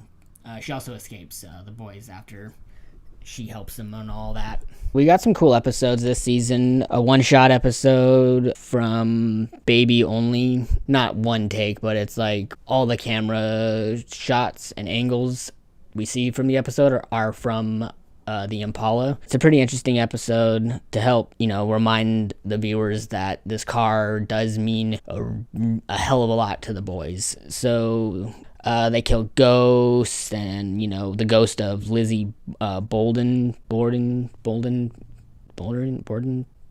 Lizzie, which is a surprisingly fun episode. And then another fun episode and surprisingly kind of sweet episode is the one that involves imaginary friends. Sam's imaginary friend, of course, because it would be Sam. We visit Jody and her girls, episode dedicated to wrestling, which, I can appreciate because I, grew up with a little bit of wrestling and stuff, watching all that. I was never big into it, though. Fun episode with Bobby and Rufus. If I didn't mention Rufus before, he's just, he's a good friend of Bobby. He's a fun character. I really like him. Kind of sad when he died. So Cass is recovering from Rowena's spell and stays in the bunker a lot, and we learn that it's more than the spell that's been sort of making him feel down. It's also because that Cass feels like a failure. He does, every time he comes up with a plan or something, he ends up messing it up in some form or fashion, but I think he blames himself too much because it's not like Sam and Dean don't fuck things up all the time, which I think is one of the more frustrating things about the show is that Sam and Dean continuously look down upon Cass. When he messes up, it's mostly Dean. Sam's more understanding sometimes. He eventually sees Marv on TV and goes to track him down. Marv reveals that Amara is God's sister, and then Marv runs off again. But the info is still useful, it's just not useful yet. Sam starts having visions that he believes are coming from God himself. And learning that Amara is God's sister, Sammy's belief is, kind of backed up. Speaking of Amara, Crowley's raising her in the best way Crowley can, showing her the highlights of history, only it's the bad stuff instead of corrupting her to become a mini Crowley, she begins to wonder where her brother is mostly.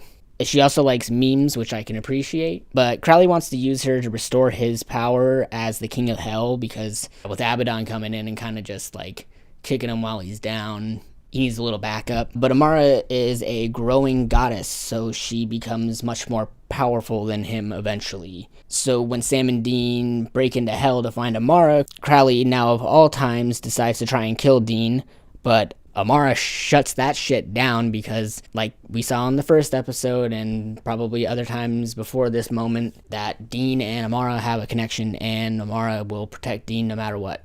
And pretty sure that Dean will do the same. Or he's supposed to. Then Amara spares Crowley and leaves. Then it turns out that the visions that Sam has been getting point him to seeking out Lucifer, who has been locked up in the cage since season 5. Brothers debate on this for a long time. They eventually decide that with the help of Crowley and Rowena, they will actually go and do this. A lot more happens with it, but, the gist of it is that they do a spell to let Sam go and talk to Lucifer in his cage. That's the whole idea of the spell that they want to do. I don't want to about Eileen, but she becomes a very important character later on almost as a love interest for Sam. She becomes a hunter on a case where they're hunting banshees, and what's interesting about this is that Eileen is deaf, so it's cool to see someone who's deaf hunt like Sam and Dean and be really effective and good at it. It's cool. She's also a really nice love interest for Sam. It's cute. Okay, so Sam works with Crowley and Rowena without Dean knowing, but Dean shows up with Cass when they meet with Lucy either way, so it doesn't matter. Mark, sorry, but I still can't pronounce your last name, reprises his role as Lucifer for the meeting, and turns out the visions Sam has been seeing were from Lucy instead of God, and it was just a trick to get Sam to come into the cage with him. When Amara broke out of her seal, it left it open an opportunity for Lucifer to reach out to Sam. That's how this was able to happen. Anyways, it's a great episode if you're a fan of Lucifer, and it's cool to see him come back, and it ends with Lucy convincing Cass to let him use him as a vessel without anyone knowing instead, but it won't be long until Crowley and Rowena find out. Also, I think that it's fun that Rowena is a fan of Satan. She's like a Satan stan. But in character with Lucifer, after Sam and Dean go off back to study up on Amara back in hell, Rowena tells Crowley why she hates him so much. She has like a witch controlling device on her, by the way. That's why she's stuck with Crowley and can't get away. Lucy shows up and kills Rowena because she's the only person that would be able to lock him up, since she has the spell that they need. And yeah, Lucy then treats Crowley like a dog, literally, then spends most of the season trying to stay in power of hell, which is, easy for him. And he has to help out Sam and Dean every now and then, disguised as Cass, so they don't find out and stuff. So Lucy's back. So why don't we introduce who God is? Yeah, so remember Chuck? Yeah, well, it's kind of obvious, or at least it made sense to me. I don't know if it was obvious, but it made sense to me, so I wasn't really that surprised that he is God. He reveals himself to Marv, and he wants to write an autobiography and goes to Marv for help. Also, I'm not going to call God God. I'm just going to call him Chuck still, because that's what Chuck in the show says. After that, Marv and God go to help the Winchesters, who by now have figured out that Lucy is in Cass. So yeah, eventually Cass is captured by Amara, so they have to go save him. Also, there's a new prophet named Donatello, or Donnie. Sam, Donnie, and Marv go to rescue Lucy, and Marv sacrifices himself to try to redeem himself to Chuck and Amara. So now that they have Castifer back, Donnie goes back to his life, but Amara will find him and then eventually eat his soul. And then the boys, Chuck, Castifer, Crowley, and Rowena, and even some help from Billy, who is the new Death Now, they all have a plan to lock up Amara again, but obviously it doesn't work. So yeah, Chuck and Amara, or Alpha and Omega. The gang all decide to use a soul time bomb to weaken Amara enough to lock her back in her cage. She's injured Chuck at this point, and this is kind of their last-ditch effort, as always, to defeat the big bad of the season. Oh yeah, and Amara casts Lucy out of Cass, so he's just Cass now. Dean volunteers to hold all the souls and goes to meet with Amara. Since he's connected to her, it's easy for him to reach out to her. Dean and Sam get to say goodbye to each other, which is something rare that happens, that they get a chance to, possibly get to say their last goodbyes. But this one's really sweet because Dean gives Sam the keys to Baby, and, it's a supernatural thing. I feel like I'm hunched over like I'm a fucking goblin. Dean meets with Amara on an island. No, he does not. Dean meets Amara, and instead of blowing up, Dean and Amara talk. And then Amara summons Chuck, heals him, and grants a wish to Dean, and then brings Mary back. Mary Winchester. And Dean finds her wandering around. Also, while this is going on, a woman in England gets a message about the end of the world going on or something in the U.S., but it turns out that she is a part of a different side of the Men of Letters, and she meets Sam back at the bunker, who Sam thinks Dean's dead at this point. And then she kind of shoots him. Camera died, but she shoots him because Sam is like, oh, whatever, what do I have to lose? So she's like, okay, if you don't stop, and then boom.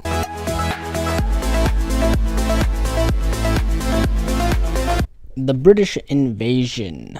So yeah, Mary's back, but she obviously doesn't know anything about the past, because the last night she was on Earth, she kind of burned to death and then lost 30 years. So she's going to have some trouble adjusting to the modern world. Luckily, Dean is close by to bring her back to the bunker, only to find that Sam isn't there, because Sam has been taken by the lady who shot him. Her name is Lady Bevel.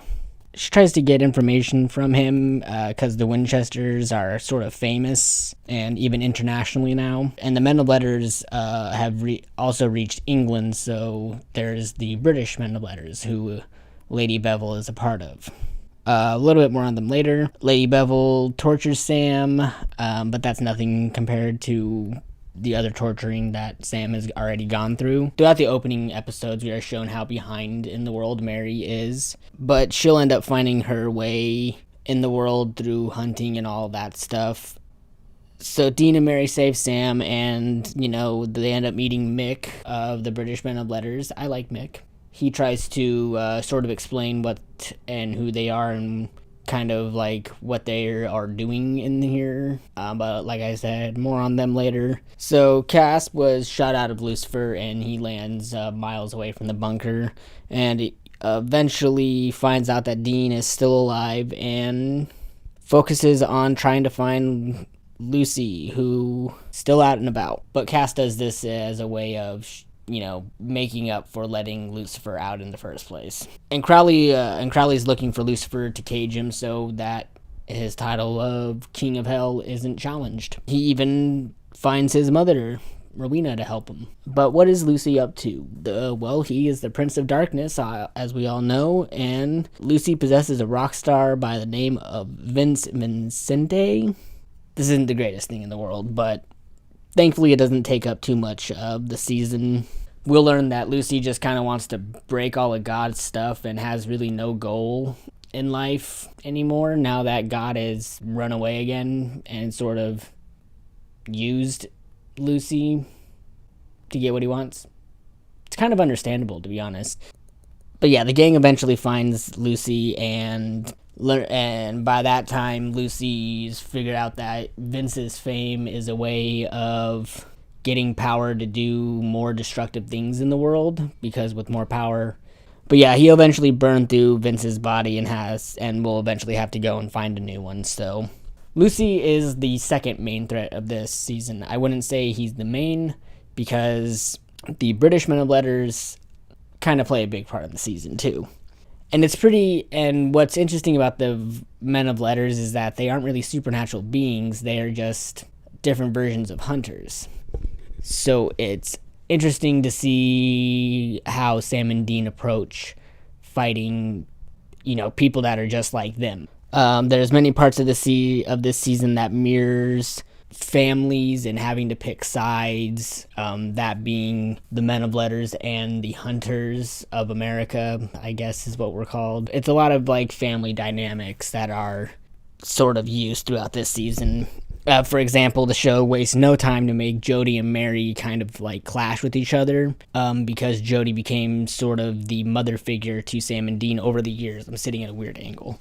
But yeah, the main focus is on the Hunters and the Men of Letters. We also get, more family dynamics between Crowley and Rowena, and, it's just a lot of family stuff. So from rock star to priest to president, yeah, Lucy next moves on to possess the president, and he does get up to some shit with this stuff. He gets involved with a woman named Kelly, and, Lucy and Kelly do, and Kelly gets pregnant, so yeah. Lucifer has a Nephilim baby on the way.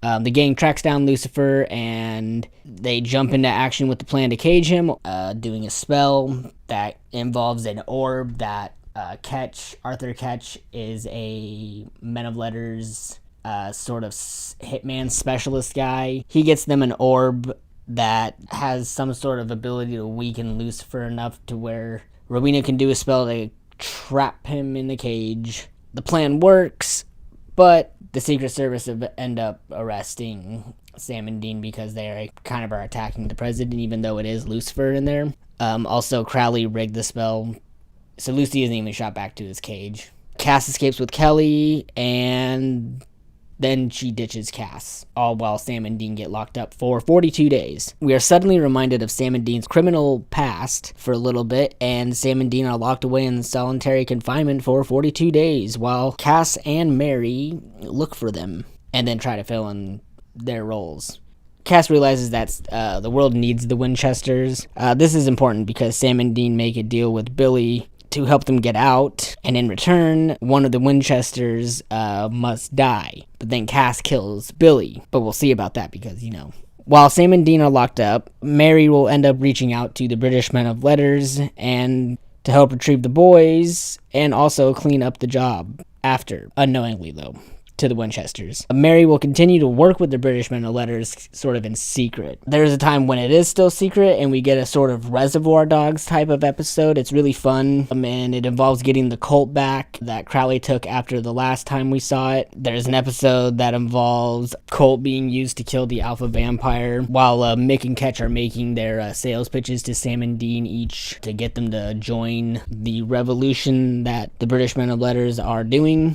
We get a lot of quick flashbacks in the show to sort of like show things that we miss because things are happening so fast. I forget which movie popularized it, but they use it a lot in this season. It's a choice, for sure. Mary and Ketch start to have feelings for each other and begin to sleep with each other. Eileen shows up again, and she connects with Sam even more, which sucks because she accidentally kills a British man of letters agent. Then when Mick doesn't uplift the code of the British man of letters, which is if a British man of letters agent is killed, then, you gotta kill the person that killed him. Mick doesn't do this, so Mick dies.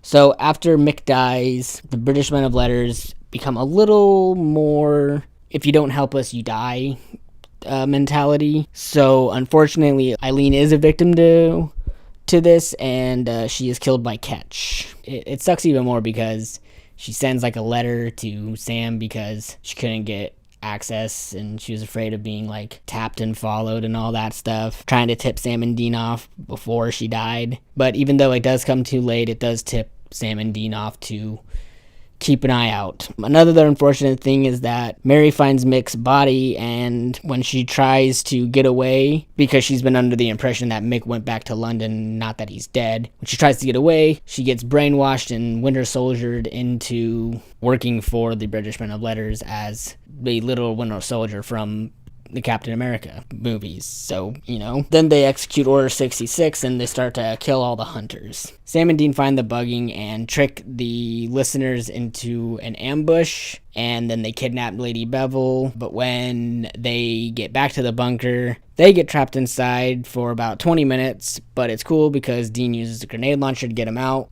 They get out of the bunker and plan their attack on the British men of letters, while Dean stays behind to help Mary get out of her Winter Soldier programming and letting Sam lead the charge to take down the British men of letters. Dean goes into Mary's mind to reach her and save her. Meanwhile, Sam is in a hunter battle. Sam and Jody lead the hunters to storm the British men of letters HQ. They're successful in taking out the compound, and while this is happening, Dean reaches Mary and fights Ketch. Mary is the one to put Ketch down for good. It's a shame, really. Like Mary protecting Dean, Jody kills Dr. Hess, who was the main leader of the British men of letters. But yeah, before Dr. Hess is taken out, she does let Sam and Dean know that the Nephilim, Lucifer's son, is still a threat.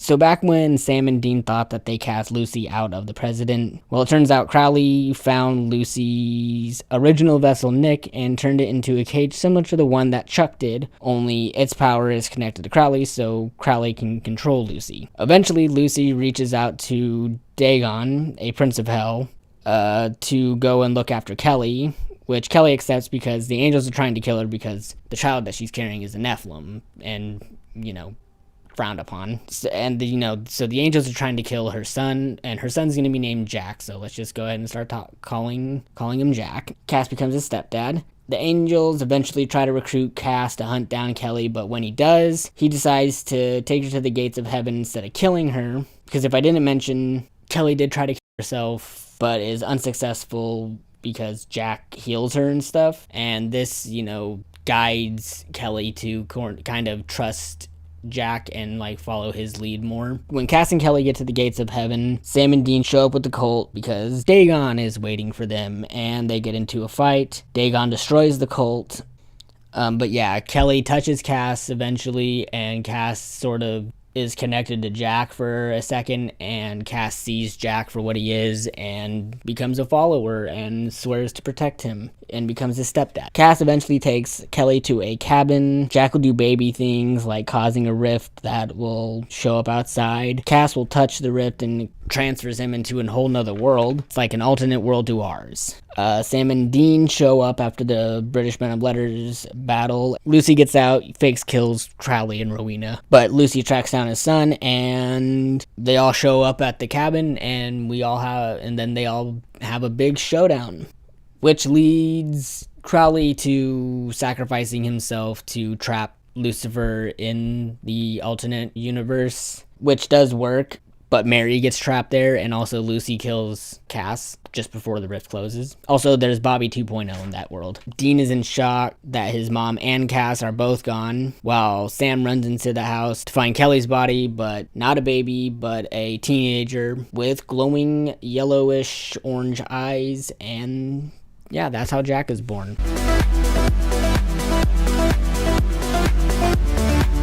So we pick up right where we left off, with Sam upstairs with Jack and Dean downstairs out where the rift was. Dean eventually does go inside and rushes in, pulls his gun on Jack, and Jack knocks both Sam and Dean back and runs away. Jack runs away looking for his father at a fast food restaurant called Jolly Roger's Pirate Shack or something like that. He eventually gets arrested, and turns out he's a normal kid mostly, besides all the angel powers and all that stuff. But I'll say it now, I like Jack.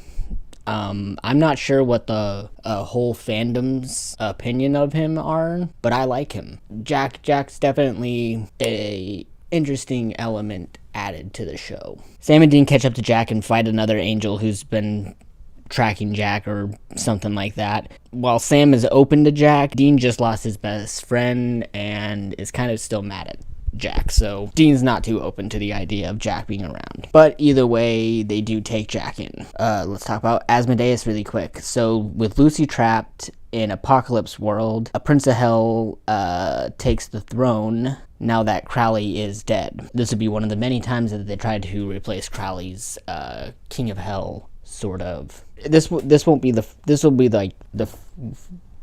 first time that they try to replace Crowley's title of King of Hell. So yeah, Asmodeus is a Prince of Hell, another one, only he shapeshifts a lot and tries to corrupt Jack into opening up a dark pit or something into hell that has an ancient dark monster in there, or dark monsters, something that God locked away millions of years ago. Jack will experience many different things that'll play out in shaping him as a person. Instead of like a lot of angel stuff happening, it's a lot of moral stuff coming along with him, leading him to be sort of like a little brother. Jack starts to seem like a younger brother to Sam and Dean, asking a lot of questions about things when they're off hunting.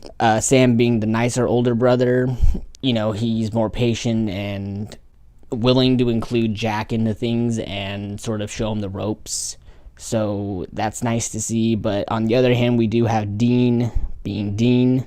Only unlike Sam, Jack isn't even close to being Dean's real brother like the way that Sam is. He does not like Jack very much at the moment because of what happened to Mary and Cass.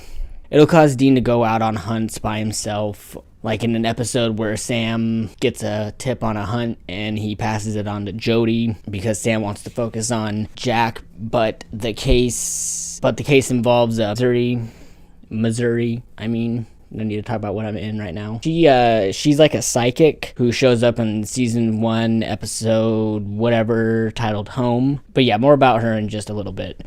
Eventually, Sam convinces Dean to let him take Jack out on cases. This is where we get to see the brothers' attitudes for Jack shown a little bit more than just, hanging around the bunker. Jack shows no signs of wanting to do evil things, and this is reinforced more when he sees the videotape that Kelly left for him. It seems to have a good effect on him. And then Jack will find some closure when Sam and Dean take him on a case that involves a shapeshifter that like shapeshift into people who have died, so that people can like grieve and have one last moment with the person. She's a therapist, so it's like an interesting take on a shapeshifter plot, I guess. On another case, we are reminded that Dean loves cowboys, but it's also where Jack accidentally kills a bystander in a fight that's going on. And then this will cause Jack to leave. So let's talk about the Empty really quick, because Cass, not really dead. Cass wakes up in a place called the Empty, both place and being. The Empty was woke up by Cass, and before it does what it even is going to do, Jack brings Cass back after the Asmodeus thing back in episode 2. That's just to bring you up to speed on where Cass is. Cass bonds kind of with Jack before Jack dips out, because Cass is around for a lot of this. That's how he comes back. And speaking of other people coming back, Donnie's back. Donnie shows up for a little bit, but he's being influenced by Asmodeus. Eventually, Cass learns about all this and ends up leaving him in a coma after he extracts the information that they need. But that happens after Jack runs away. But Donnie is the guy that finds Sam and Dean the spell to open up the rift again, which will come into play a few times in this season. So now let's talk about the Wayward Sisters. So this season, they test the waters out for a potential spin-off series that would go by the name of the Wayward Sisters, and it would center around the many women we have come to know across this show's runtime, including Claire, Alex, Patience is a Misery's niece, Jody, Donna, and another new girl named Kaya. Kaya is a dreamwalker that Jack looks for because she's able to dream walk and see the apocalypse world that Mary is trapped in with Lucifer. Oh yeah, her and Lucy are still alive, but I'll get to them in a little bit. Billy is also back as the new official death. She was the first Reaper to die after death, I think. In some way, all of our girls will get to play a bigger part throughout the series. That leads up to a episode that mirrors the pilot of Supernatural's first episode, only it's Jody and her girls getting the phone call about it all. More not really dead people, so Marina is still alive and will come around more later. But also Ketch took a few notes from Owina's book and brought himself back. The boys, Kaya and Jack, get separated. Kaya dies, but we meet Kaya 2.0 also, so the Wayward also, she doesn't really die. The Wayward Sisters end up saving Sam and Dean, but Jack, well, he's different. He's a different story. So Mary and Lucy are alive, and eventually Mary will join the resistance against the evil angels in this world, because, it's like a reverse. This evil angel army is led by evil Michael, or Michael 2.0. Michael 2.0 messes with Lucy a bit until Michael uses Kevin 2.0 to do the rift spell and tries to invade our world, but Lucy kind of uses that to get back into our world.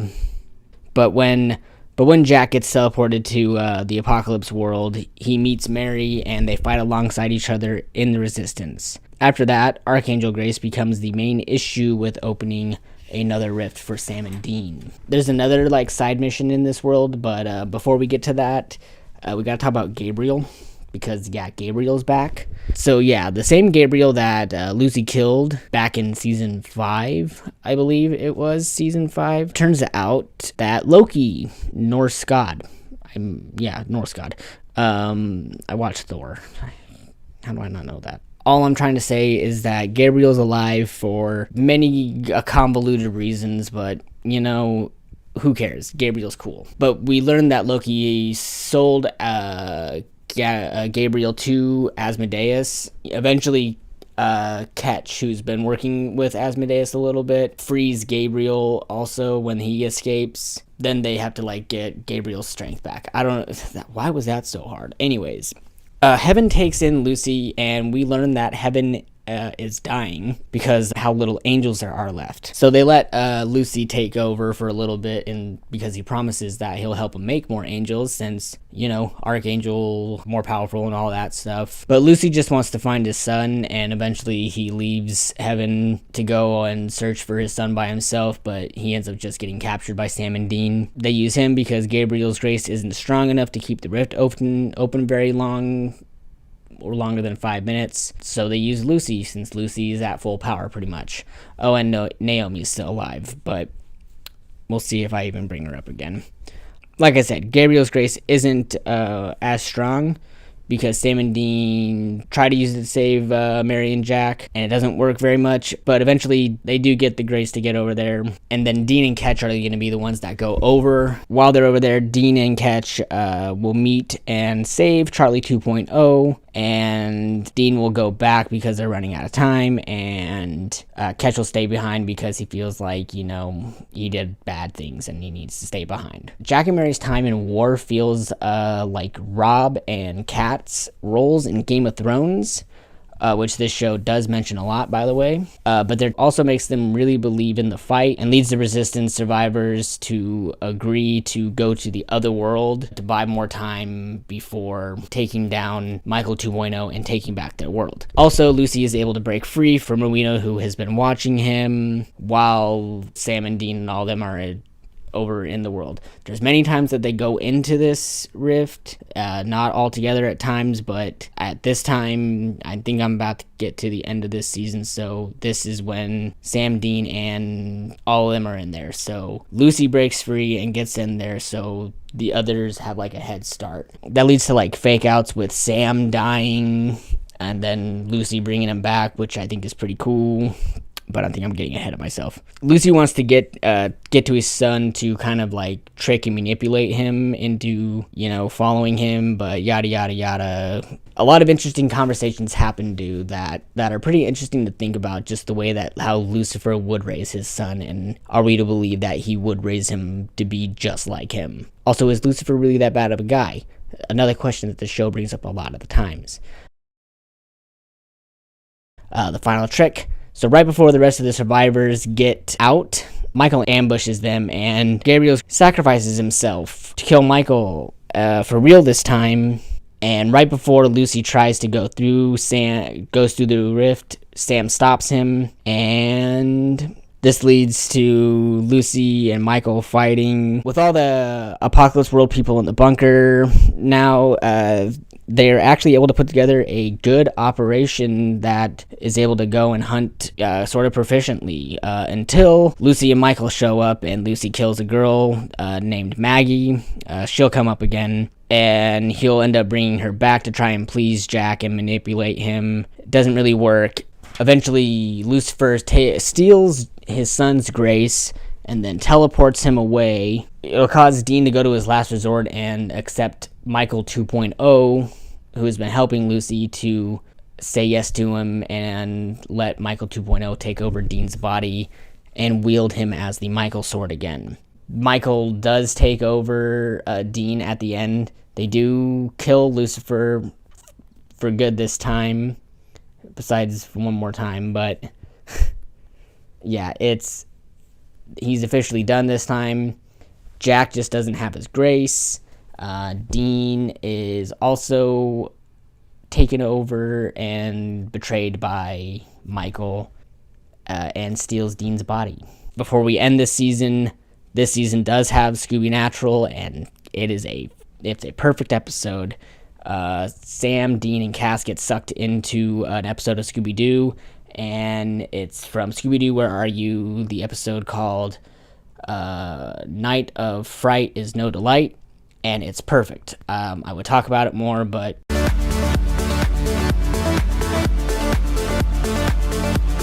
so before I get into this season officially, I am going to be a little more brief with stuff with this season, because on the next season I'll have a little bit more to say about it. a lot of things that happen, and then we are going to go into the next part of the video, which is going to be sort of my overall thoughts about certain things and all that stuff. So yeah, let's go ahead and get into it. How long is Dean gone this time? Not that long, but long enough for a lot of things to go down, like Hunter HQ going smoothly and all that, with Sam at the helm of it all, who's known as the chief now. Mary and Bobby bond a little bit more. It even starts to get a little bit more romantic, which I don't really know how I feel about that. But they don't really do anything with it, so it doesn't really matter. Jack is getting normal training since his grace was stolen, and it's still gone. Maggie, the girl who Lucy killed and was brought back, becomes a bigger character than I thought she was going to when I was writing the last season section. But yeah, Maggie even joins the gang on a case when they go and save Cass from some demons. These demons in question are the latest attempts of trying to get the throne of hell.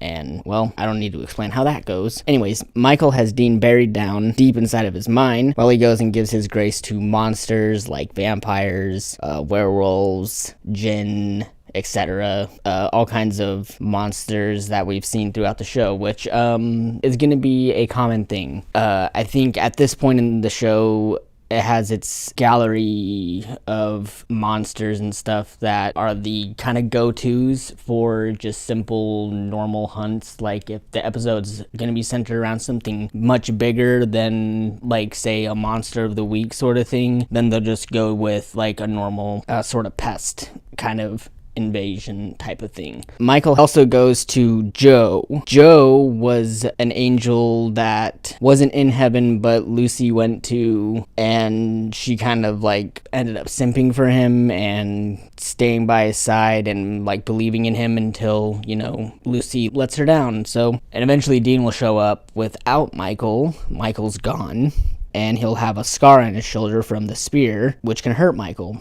What is this spear? We'll get to that in a little bit. Jack will struggle with living without his powers. He'll go to his grandparents' house to find a little more closure than what the video can give him. But this is also kind of when Jack starts his sort of final arc. I don't know how well they probably had it planned out, but I think that they at least got lucky with the way that they were able to plan out Jack's arc, because it makes, the way that I interpret it, it makes a sense to me, and that's why I'm okay with it, and that's why I like Jack. So that's what all this is about, is just me sort of explaining how I have seen and interpret the seasons. What's up with Nick? So it turns out Nick didn't die with his vessel. The Archangel blades are probably more specific in design than the Angel blades, to where it doesn't kill the host. That's my explanation for it. Nick is suffering a lot of PTSD. He'll eventually leave the bunker where Sam has been watching him and keeping an eye on him and making sure that,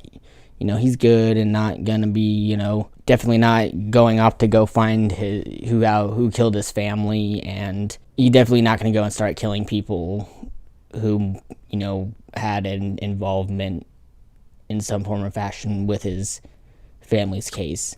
The case is like is definitely a cold case, and this is a very interesting story arc, I think, one that I kind of actually really enjoyed. So yeah, Nick will eventually kills the demon who organized Nick's possession back in 2010. Well, it isn't enough, and Nick eventually will move on to more grander plans. So, hunting side cases for this season. Boys go on cases and stuff. Sometimes with Mary and Bobby. They eventually go on vacation. Jack will join them every now and then. One will be about a case that involves like haunted toys. That's really fun.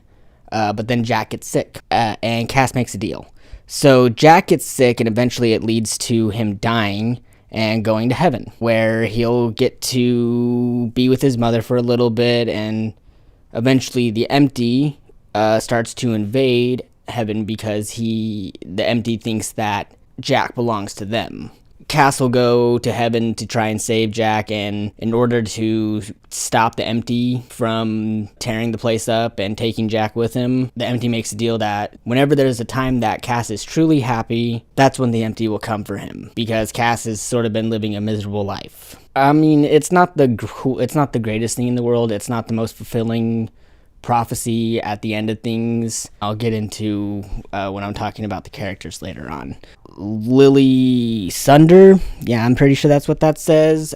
She was the person who was involved with angel killings. She's the one who helps with a spell to restore Jack's powers, but it eventually will feed off of his soul to do so. I think the whole idea of the spell is that slowly over time, after Jack's powers will be complete, and he'll be able to heal his soul and heal the spell because he'll be at full power again. Jack also gets a fun episode that involves love that foreshadows his death. But also something that that's worth noting is leading up to Jack's death is that he is calm and okay with it and spends a day with Dean. You know, they had the hardest time bonding, and it's a really sweet handful of scenes with the two with those two. So yeah, the spear. The scar that Dean has is left by Kaya 2.0's spear, who is back. Was being hunted by Michael because of her spear. He was sicking all of his super angel-powered monsters after her to hunt her and all that. Eventually, Kaya 2.0 lets Dean borrow the spear, but Michael eventually breaks it because it's all part of his plan to get the spear in the first place, and, you know, takes Dean back because he left a crack in the door, so to speak, open. Even though he does this, Michael does get cuffed and captured, which leads to Rocky's bar. So we get an episode where we get to watch Dean in his sort of mental prison that Michael's put him into, and the whole mental prison involves Dean being in a endless loop with Pamela, running this bar, getting attacked, and rinse and repeat the same scenario. But, you know, Dean breaks out and Michael gets locked up inside of Dean's mind, and Dean takes control in a sense. Also, Garth shows up and went undercover, and he ends up getting Michael's grace as well, and then Donnie also wakes up. Broken sentences are the staple of this video at this point. Malik box. There's a little thing about Dean wanting to lock himself away in a box that could hold an archangel. The box gets used for someone else later. Family reunion. There is a real special episode to me, and I think to probably a lot of fans, and it's the only time where John Winchester returns as Jeffrey D. Morgan since the last time he was on the show. And it's also the only time that we get Sam, Dean, Mary, and John all together alive at one point in time. And it's a very nice episode where they get to have their first and last family dinner as a complete family. Eventually, Jack burns off all of his soul because he saves Cass and kills Michael after Dean gets paralyzed, and Michael takes the opportunity to break out and kill everybody in the bunker. Maggie being killed right in front of Sam, but Jack forces Michael out of Rowena. At some point, he invaded Rowena. I didn't bother writing it down, so I don't think it's that important. But yeah, he forces Michael out of Rowena and burns him up. And a pet snake that he also has later on. But that's a very important moment that happens because Cass sees it, and then Cass keeps it a secret, and that's how Cass knows that Jack's soul is gone. Knock it off, Nick. Nick's quest eventually leads him to wanting to bring Lucy back, and he almost succeeds. He attacks Donnie to distract the brothers, but Jack finds him, and he and Mary go to get him. Jack forces the portal shut that was letting Lucy out of wherever he was. The Empty, I think, is where he was coming from. And he burns Nick from the inside. Mary's kind of shocked by this. Jack freaks out and accidentally kills her. Duma dies. Duma, I don't know if I mentioned her. She was she was sort of an important angel, but yeah. Duma, who is like sort of in charge of heaven right now, tries to use Jack to be the new god. But yeah, before though, Cass prays to God and Dean with Dean's old necklace, because I'm pretty sure I didn't mention it back in the earlier seasons, but Dean's necklace that Sam got him is a communicator with God. It's something that you can talk to, and God will hear it, like, no matter what, I guess. The beginning of the end. All this Jack stuff gets him locked in the Malik box,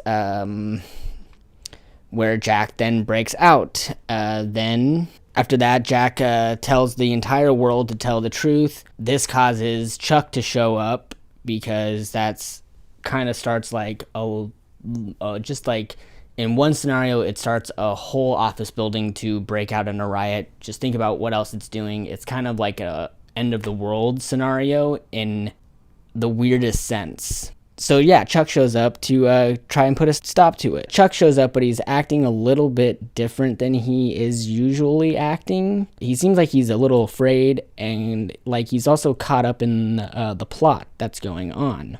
So Chuck makes a gun that is called the Equalizer. Its exotic perk is that the bullet that is shot does a massive amount of damage, but it inflicts the same amount of damage to the shooter. He makes that to kill Jack. Dean's all for it because, you know, Jack killed Mary and you don't fuck with Dean's mama. But in the end, he can't do it. Jack hasn't shown any signs of being evil, only soulless. And if you remember Soulless Sam, I can forgive him. But Chuck doesn't like that, so he goes ahead and kills Jack. Sam shoots Chuck in the shoulder and starts the end of everything. Chuck changes the setting to night, cracks open the gates of hell, and unleashes just about every single thing that Sam and Dean, Cass, and everyone else has fought is now been undone, and starting the beginning of the end.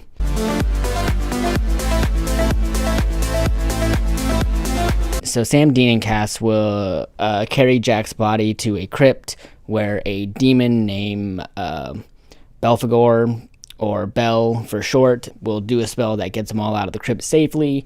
And then we soon find out that the nearby town by the cemetery is infected now, or in danger from the spirits of Lizzie Bolden, John Wayne Gacy, Woman in White, and even Jack the Ripper. To help with this situation, Sam and Dean call Ketch and Rowena to help. Ketch will meet his demise here after they attempt to trap all the souls like they did in season 12 with the Mara bomb. It fails, and Ketch will be killed in the hospital after the mission by a demon who hired him to kill Bell because, you know, demons wanting to kill demons and stuff. But that's only because Bell actually wants to get this item that Lilith uses to control all the demons, pretty much, and gets himself killed by Cass before he can even achieve it. But we also lose Rowena.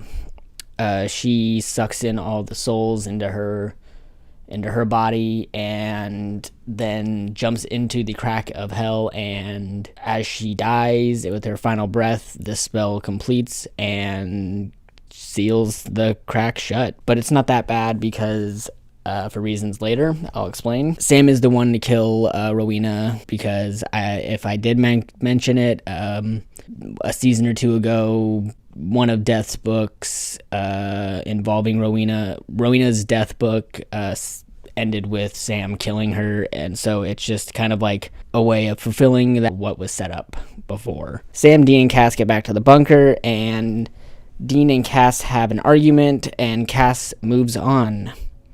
Then Sam and Dean go on with life, thinking Chuck has just kind of left them again. So they do hunts. They end up bringing Eileen back from the dead, and that's when Sam and her actually start their relationship. It's really nice. Soon enough, though, Chuck will return after he makes a few stops. Chuck's looking rough. I think Chuck's story arc in this season is an interesting one. After he opens the crack to hell, Chuck then goes to try and visit Amara to get her help. But she leaves him, and she also reveals to us that Chuck is weak. And if you can remember way back when OG Death said that he would reap God himself, I bring that up more to just say, like, God can be defeated in this show's context. After Chuck goes to Amara and fails with that, Chuck goes to Becky. Chuck talks to Becky about his writing and why he's unhappy. And by the way, Becky's doing great. She's chilled out a bit, is married with kids, and has like a nice send-off to the first Supernatural fan. But yeah, after Chuck gets his writing problem fixed, he starts to write the end. And when he takes it to the extreme after his first draft is kind of criticized by Becky by saying there was no stakes, so Chuck amps up the stakes. I know there's going to be a point when I get to some of Chuck's actions, and I know it's basically like I'm describing Infinity War, and there's a lot of Marvel parallels in this show, which I think is really interesting. I think that was a point not to like kind of capitalize entirely off of the biggest thing in the world at the time being Marvel. I mean, obviously it is, but if you're also thinking about Chuck as a person who created life, all of us, and, you know, is watching, you know, what humans are enjoying at the time, and to make what he's watching more entertaining, he's gonna take from what he's seeing other people doing. That doesn't make sense, but trust me, it makes sense. Blast from the past. Kevin's ghost is back, and he's just wandering around. Also, Lilith wants to get the equalizer back for Chuck, which she gets and melts, but she also explains a lot about Chuck's plan and brings Sam and Dean right back into the shit. So Sam has to remind Dean that they are the ones that break the rules, so they use the info that Lilith just told them to start figuring out how to stop Chuck. They get an idea for a spell or something, and they go to the OG Michael. Cass comes back, and they all go to hell to go to find Michael, but he's not there, and instead the new Queen of Hell is Rowena. Michael's busy smiting Lilith as she tries to recruit him to Chuck's side of things. But surprisingly, Michael and Adam have bonded in a way where Michael has kept Adam alive all these years, which I think is really cool, and I would have loved to see more of just those two on their own. I would have loved to see a lot of like one-off episodes, you know, just released at random. Cass reaches out to Michael and they meet up with him. Michael tells him that there is a way to defeat Chuck and opens a rift to purgatory, so Dean and Cass can go and get an ingredient for a spell that they're gonna need. Dean and Cass make their way to go get what they need, and Sam gets kidnapped by Chuck and takes away the mojo. So in an episode where Sam and Dean work with Garth, who's a retired hunter now, and ends up starting like a dental business for werewolves on the side, you know, works on Dean's teeth and kind of explains to him what Chuck did to him is remove their plot armor. Kind of like the Lucky Rabbit's foot back in season 3, only the way that I am going to describe it is that the best example I can use for it is in Game of Thrones in the later seasons. A lot of the main characters eventually develop plot armor in season 8 when clearly there's no way they could have survived certain situations that they are in, and it's only because they are main characters or fan favorite characters that they don't die. And this is what this whole story arc is about, kind of. So Sam and Dean have to go up to Alaska and play a game pool with the goddess of luck. I actually really like the lore that's sort of behind it, and like they go through losing and winning their luck back and forth until Lady Luck just decides that their fight against Chuck is, you know, more important, and decides to give everybody their luck back, and Sam and Dean gives Sam and Dean their luck back as well, so they can go and stick it to Chuck. Jack's back again. So Jack is told by Billy it's time for him to re-emerge from the empty, and Cass picks up a case of something or someone eating hearts. Don't worry, they are monster hearts, because it's Jack eating the hearts. Jack tells Cass that Billy has a plan, and Cass brings Jack back to the bunker just before Sam and Dean get back from Alaska. World falling apart. Real quick, there's an episode involving Kaya 1.0 because she's alive and Kaya 2.0 wants to save her. They switch places, and so they have an episode where they go to the apocalypse world because Chuck is canceling shows and collapsing universes, which is a missed opportunity to bring in just other CW shows like Vampire Diaries, the originals, or Pretty Little Liars. Just like little, one-shots of their universes like imploding or being destroyed or something like that. Kaya 2.0 stays in her world while Kaya 1.0 comes back to ours. I do like how they describe it as Chuck canceling shows. I think that with that CW crossover idea I just said, it would have been a better executed moment, I think. Let's talk about Mrs. Butters for a second. We get a nice episode involving an old Men of Letters caretaker. She's like a druid, I think, or like some sort of fairy. She was around the Men of Letters as a caretaker of the bunker and all that stuff because, Men of Letters, probably, lazy and shit. If they were all like Dean, then yeah, they would need Mrs. Butters around. This is a way for the boys to celebrate the holidays, one last time. We've seen Sam and Dean celebrate holidays, birthdays, stuff like that, but this was a way for Sam and Dean to have one last holiday moment with us, the audience, and to include Jack so he can have one because he's going to have a much bigger role to play to where he won't be able to do all this stuff. But yeah, it's a nice episode, and they eventually have to let Mrs. Butters go.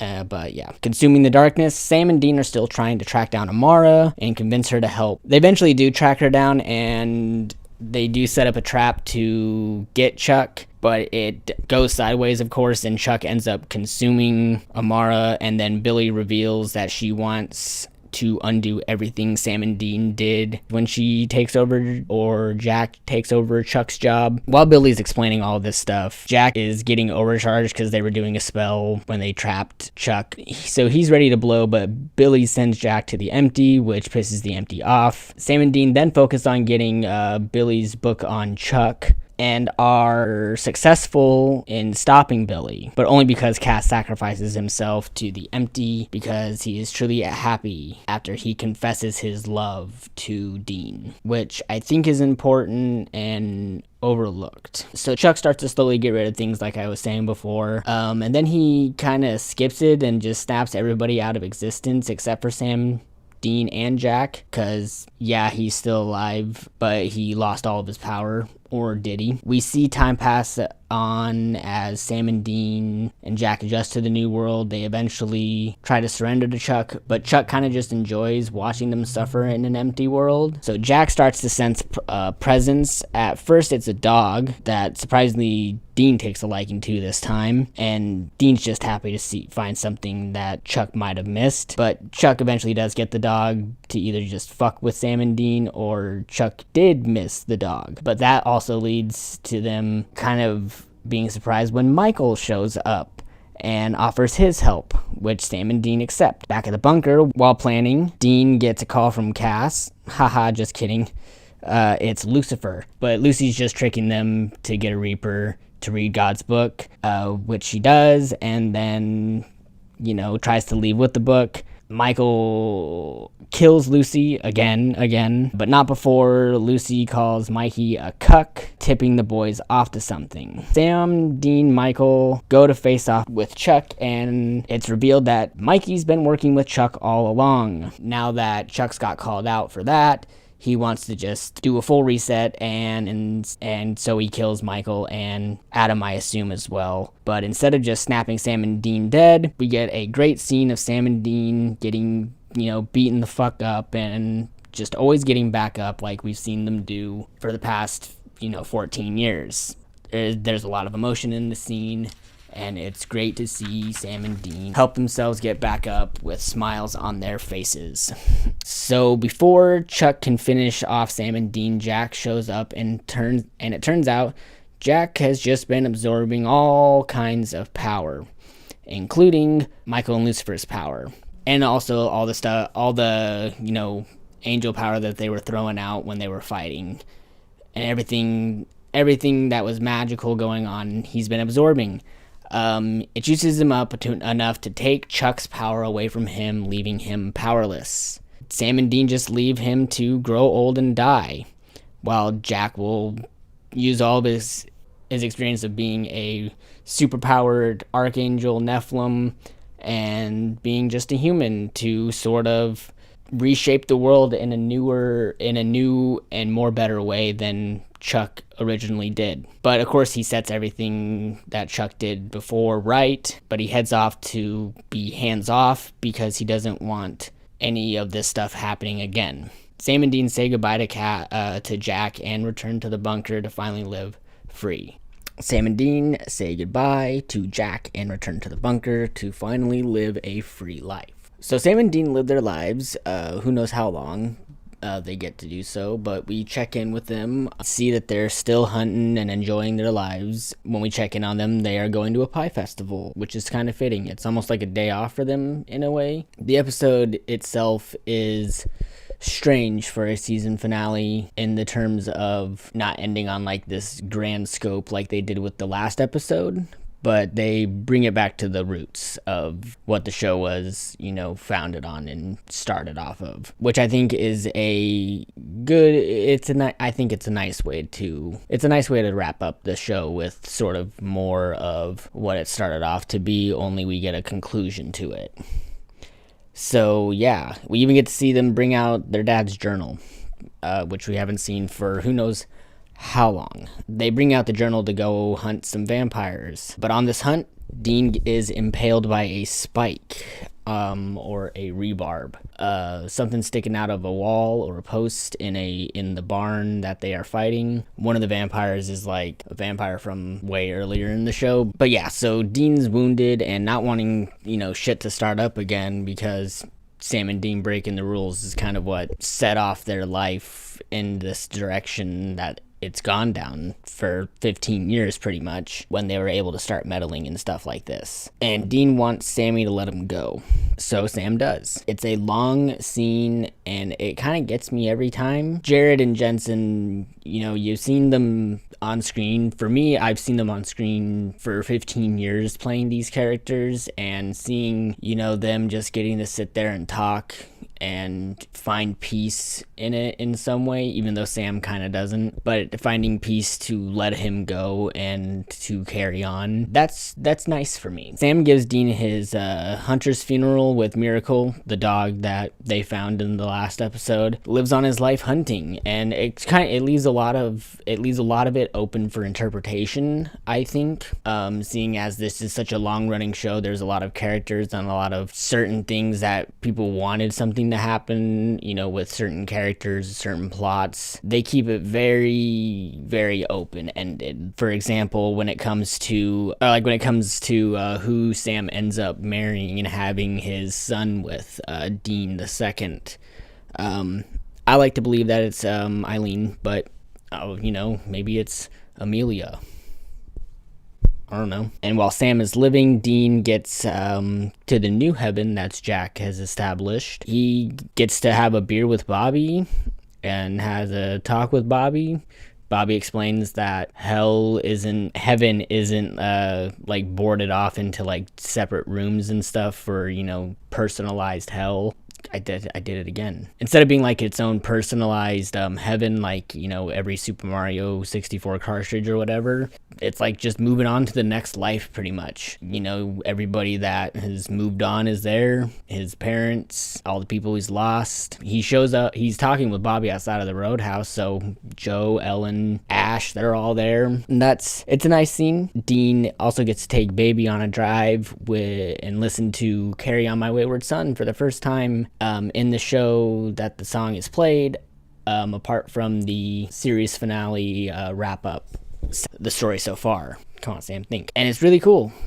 Dean, it's super corny and cheesy because Dean just goes, man, I love this song. And that's just Dean's character. I'm pretty sure I said that earlier on in this thing. And there's many things that I would have wanted for this season finale, but for what we got at the times and the circumstances, I understand. After the drive that Dean takes, he meets with Sam, who is passed on now after of old age, pretty much, fighting on as long as he could, and then, dying with his son by his side, and passing on the legacy of the Winchesters and saving people and hunting thing. Despite what some people would say about the show is that it should have been Sam and Dean get out of the life and live a peaceful life. But the thing is that over 15 years of someone's life, even in terms of how I'm understanding life and stuff right now, a lot changes. And that's only, for me personally, that's only in the past couple years of how much stuff has changed. So 15 years, a lot of things can change. Like Sam's motivation to not want to hunt and leave permanently probably changed at some point in the 15 years he was fighting alongside his brother doing all this stuff. I mean, I would say that my justifications for justifying the show's choices is they're easy cop-outs, and I understand that, and I kind of want to get this across that it's not really a bad thing, because either way, at the end of the day, Sam and Dean pass on to the next life together and find peace with their whole family and everybody that they've lost, and everybody that they hadn't lost will join them eventually. And that's all we can hope for in life, I guess. And you think that this is where I would go to a conclusion, but like the showrunners, I'm going to drag this out longer.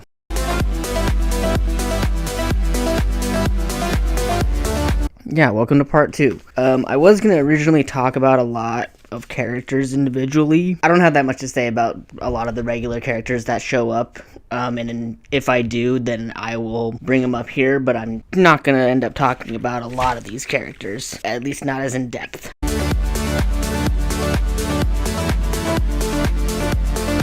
Like, for instance, we got Joe and Ellen and Ash. They're great for the time that we have them, and other than that, they kind of just don't get mentioned anymore, but they are characters that I really like. And then there's like characters like Jody, who sticks around and, lives her life most of the time as a hunter, and it's pretty cool. And then we have characters like Charlie, who get done dirty and make me feel kind of bitter about, the characters, even though we get like the 2.0s and all that. But I do find myself a little upset that they're not around.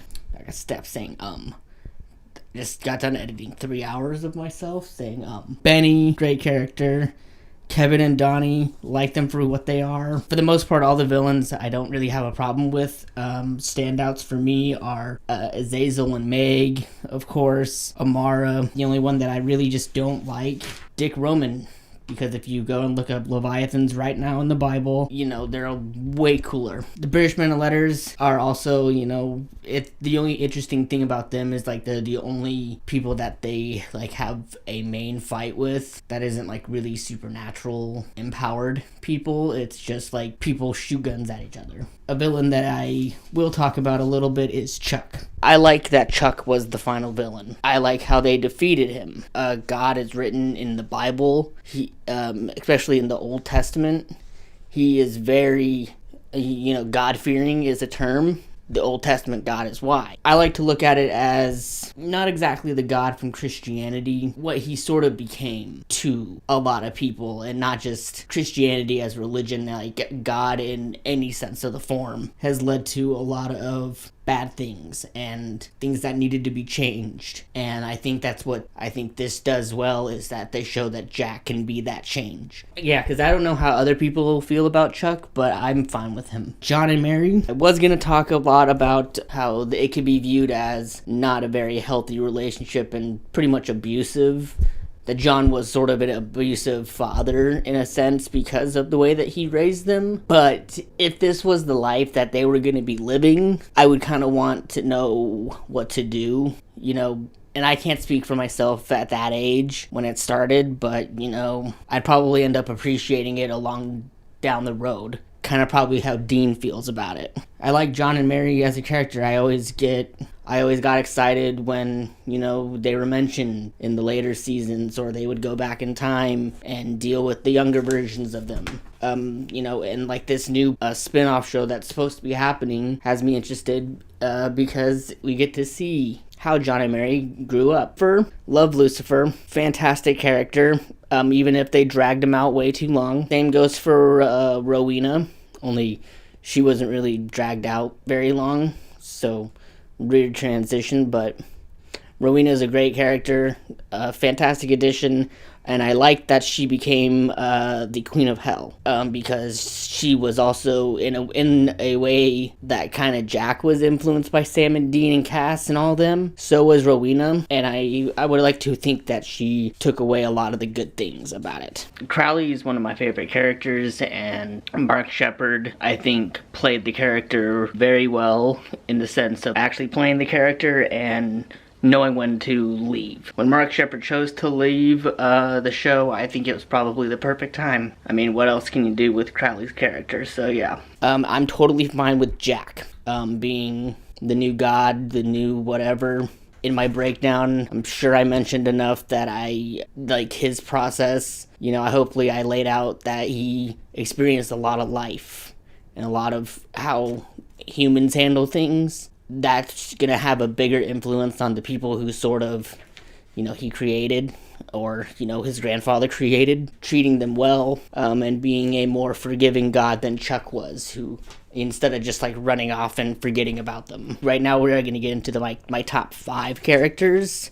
Number 5 being Death. The original Death, I love Billy, but the original Death was so impactful when he first shows up, and even when they bring him back, and even when they kill him, I still think that it's really cool that they kill Death, and it's mostly that intro scene back in season 5 that makes me put Death here this high. In reality, he's not this high though. Bobby, he's the father figure that Sam and Dean, didn't really get from John. It's really heartwarming to see it throughout the show that Bobby did, go to the park and play catch with Dean. Castiel, now I'm talking from I'm a straight guy, okay? I can see the subtext. Personally, I don't feel like I have anything to add to that conversation of Destiel, so I'm just gonna go ahead and leave it at, I think the way that Cass told Dean his feelings, from what I observed in my mind, I saw it as okay, but I can see why people would be very upset with it. So I sympathize with you all. I'm not going to go any further down that, but I love Cass. He was a great addition to the he was a great addition to the show, and I'm glad that he stuck around instead of just getting killed off or being a one-time appearance. So now let's talk about Dean. Dean is great throughout the show. I don't feel like Dean really strayed that far away from himself unless he was possessed by someone or something. What does that have to do with him? It doesn't matter.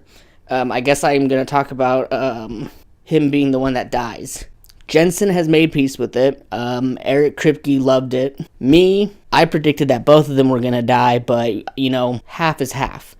And I'll take that. Whereas I would like Sam to go along with Dean, and go out in a, blaze of glory type of thing. I am happy that I think Dean needed to find the peace apart, because Sam was able to walk away from the life as whenever he wanted to, and the fact that he chooses not to in the end is interesting, but Dean would have had the hardest time. It took Sam dying back in season 5 for him to, quit the life. I just am happy that I felt like a crazy person because I was fine with it. And then Jensen Ackles, said that Eric Kripke was okay with it and that he came to terms with it. So, it's okay to feel both ways. If you hate it, fine. I mean, you're valid in hating it, and I would see why. And if you love it, I'm gonna see eye to eye with you more because, I do. And for Sam, I'm happy that Sam got to live his life, and I'm glad that he was able to finally raise a family without, vengeance on the back of the everyone's mind and stuff. So I always like Sam more than Dean. I know it's a shocker, we share the same name, but I find myself relating more to Sam, and I did all through my time growing up watching the show, and especially nowadays I've started to notice a lot of the things that, Sam kind of influenced on me. So in other words, the characters, I think, for the most part, are fine in the show. I think that, the longer they stick around, it's going to be harder to stay consistent, especially with how long the show has gone on and how much it has to juggle. So I'm not saying that as like a cop-out or a pass, but I'm willing to forgive it for that, but others don't. That's okay.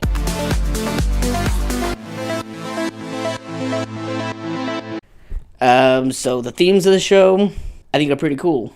The sort of story arcs that they put throughout each season, I find most of them intriguing and interesting. If it's like Lucifer rising or Knights of Hell reigning over the world again, or the angels falling from the sky, or an angel civil war going on, I think it's all pretty fucking cool. But I think it's a certain taste in this stuff. I grew up on Buffy the Vampire Slayer, so it's like a variety show. And this was that time, like, on crack when it came to just where it was willing to go with everything. And rewatching Buffy these days and realizing the themes and stuff that they put on that show and not picking up on it as a kid, makes me love Buffy even more. I'm coming for you next, Buffy. You're my next show. I don't know when. I don't know where. I don't know. The music, I think I was raised on classic rock for the most part. I remember having like a Beatles cassette tape. Wow, that's a long time ago. Imagine having a Walkman still. I wish. And this show did help me realize my favorite song of all time is Wanted Dead or Alive by Bon Jovi. But Carry On My Wayward Son is in my top 5 songs of all time. It might have gotten moved back one placement because of Rasputin 7, but actually I think I wrote down that Rasputin 7 is my official second place. Everybody that has like watched Supernatural has had like a personal journey, especially the mega fans, and whether they see a part of themselves in a character, a story that's going on, or just finding some sort of solace in the show, a lot of people have their personal journey. And for me, I didn't realize that I had my own personal journey with this show. I realized that this show gave me like perspective on life when it came to religion and other things. And I'm not going to come out and say that I'm like an atheist or anything, but I do believe in some sort of God or something. But being raised Christian and looking at it from a supernatural perspective, I think it's very interesting. I also wouldn't denounce my Catholicism like as a whole, but I know that it for me personally, it's not healthy to follow a religion like that. And I would say that this show kind of helped me steer in that direction because, it's like shows like this have an impact on people's lives. And I can see that in the supernatural community. It's the same way that Buffy had a personal effect on me growing up. I don't think I would have been able to handle nearly as many life events if Buffy didn't teach me how to, because I remember I watched that show back to back to back, just constantly. But also, what Supernatural taught me is that friends and family are very important in your life, and to cherish them, and to love them, because you never know what might happen. I mean, to get super personal, I just got done having a big heart surgery, and going through that, it puts a lot of perspective, especially when I'm 26 years old now, and I go through something like that. I'm able to understand it a lot better than I would as a kid. And I had one a couple years ago, but it wasn't that big. I didn't spend nearly as much time in the hospital or, even in the operation as I did this time, and not really taking life as seriously as I do now. So yeah, I would also say that Supernatural has been there through all of that. My mom and brothers, they watch the show, or they at one point watched the show. We can bond a little bit through that. And even my dad put it on the hotel TV while I was in the hospital for a pre-op thing with the surgery. So yeah, let's just get into a conclusion.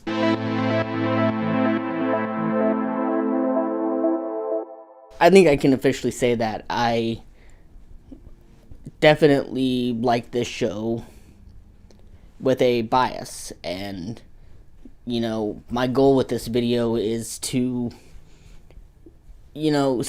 I spoiled the entire show pretty much, but at any point, you can stop this video and go start watching the show and seeing it for yourself, trying it out. And that's all I can encourage people to do, because I think that the show speaks to can speak to certain people in this world, and who knows, you might find something interesting that you might want to research more, or try to learn about more. For me, I want to get across that this show has a lot to say, and I think some of it is worth people's time, and I just understand that it's a long investment to get into. So hopefully at some point you stopped watching this video and went and watched the show for yourself and came back to this video. That'd be pretty cool. But yeah, I think I'm done talking about Supernatural for right now. I will end off on saying that it's okay if you want to stop watching the show at season 5. The first 5 seasons are, really, really good. And enough of the 10 seasons later, I would say, can be enjoyed if you were really, really into the first 5 seasons. It might be hard to get through sometimes, but usually it picks up. Usually gets better. Unless you really just don't like the direction that they take the show after season 5, with season 6, 7, and 8.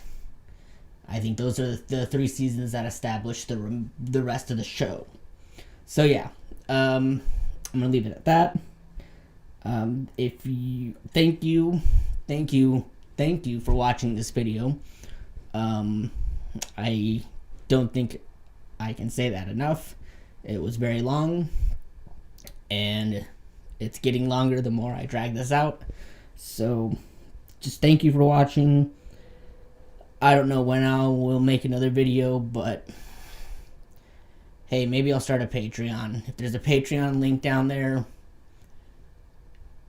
you literally don't have to support me. I don't know what I'll provide on Patreon as like an incentive to subscribe, other than, hey, it's a direct way of supporting me in a sense that you want me to make more videos. It's hard to do it when I'm working like a full-time job or going through surgery. But yeah, there's my Patreon pitch.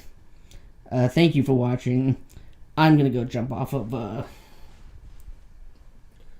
gonna go jump on a trampoline into traffic.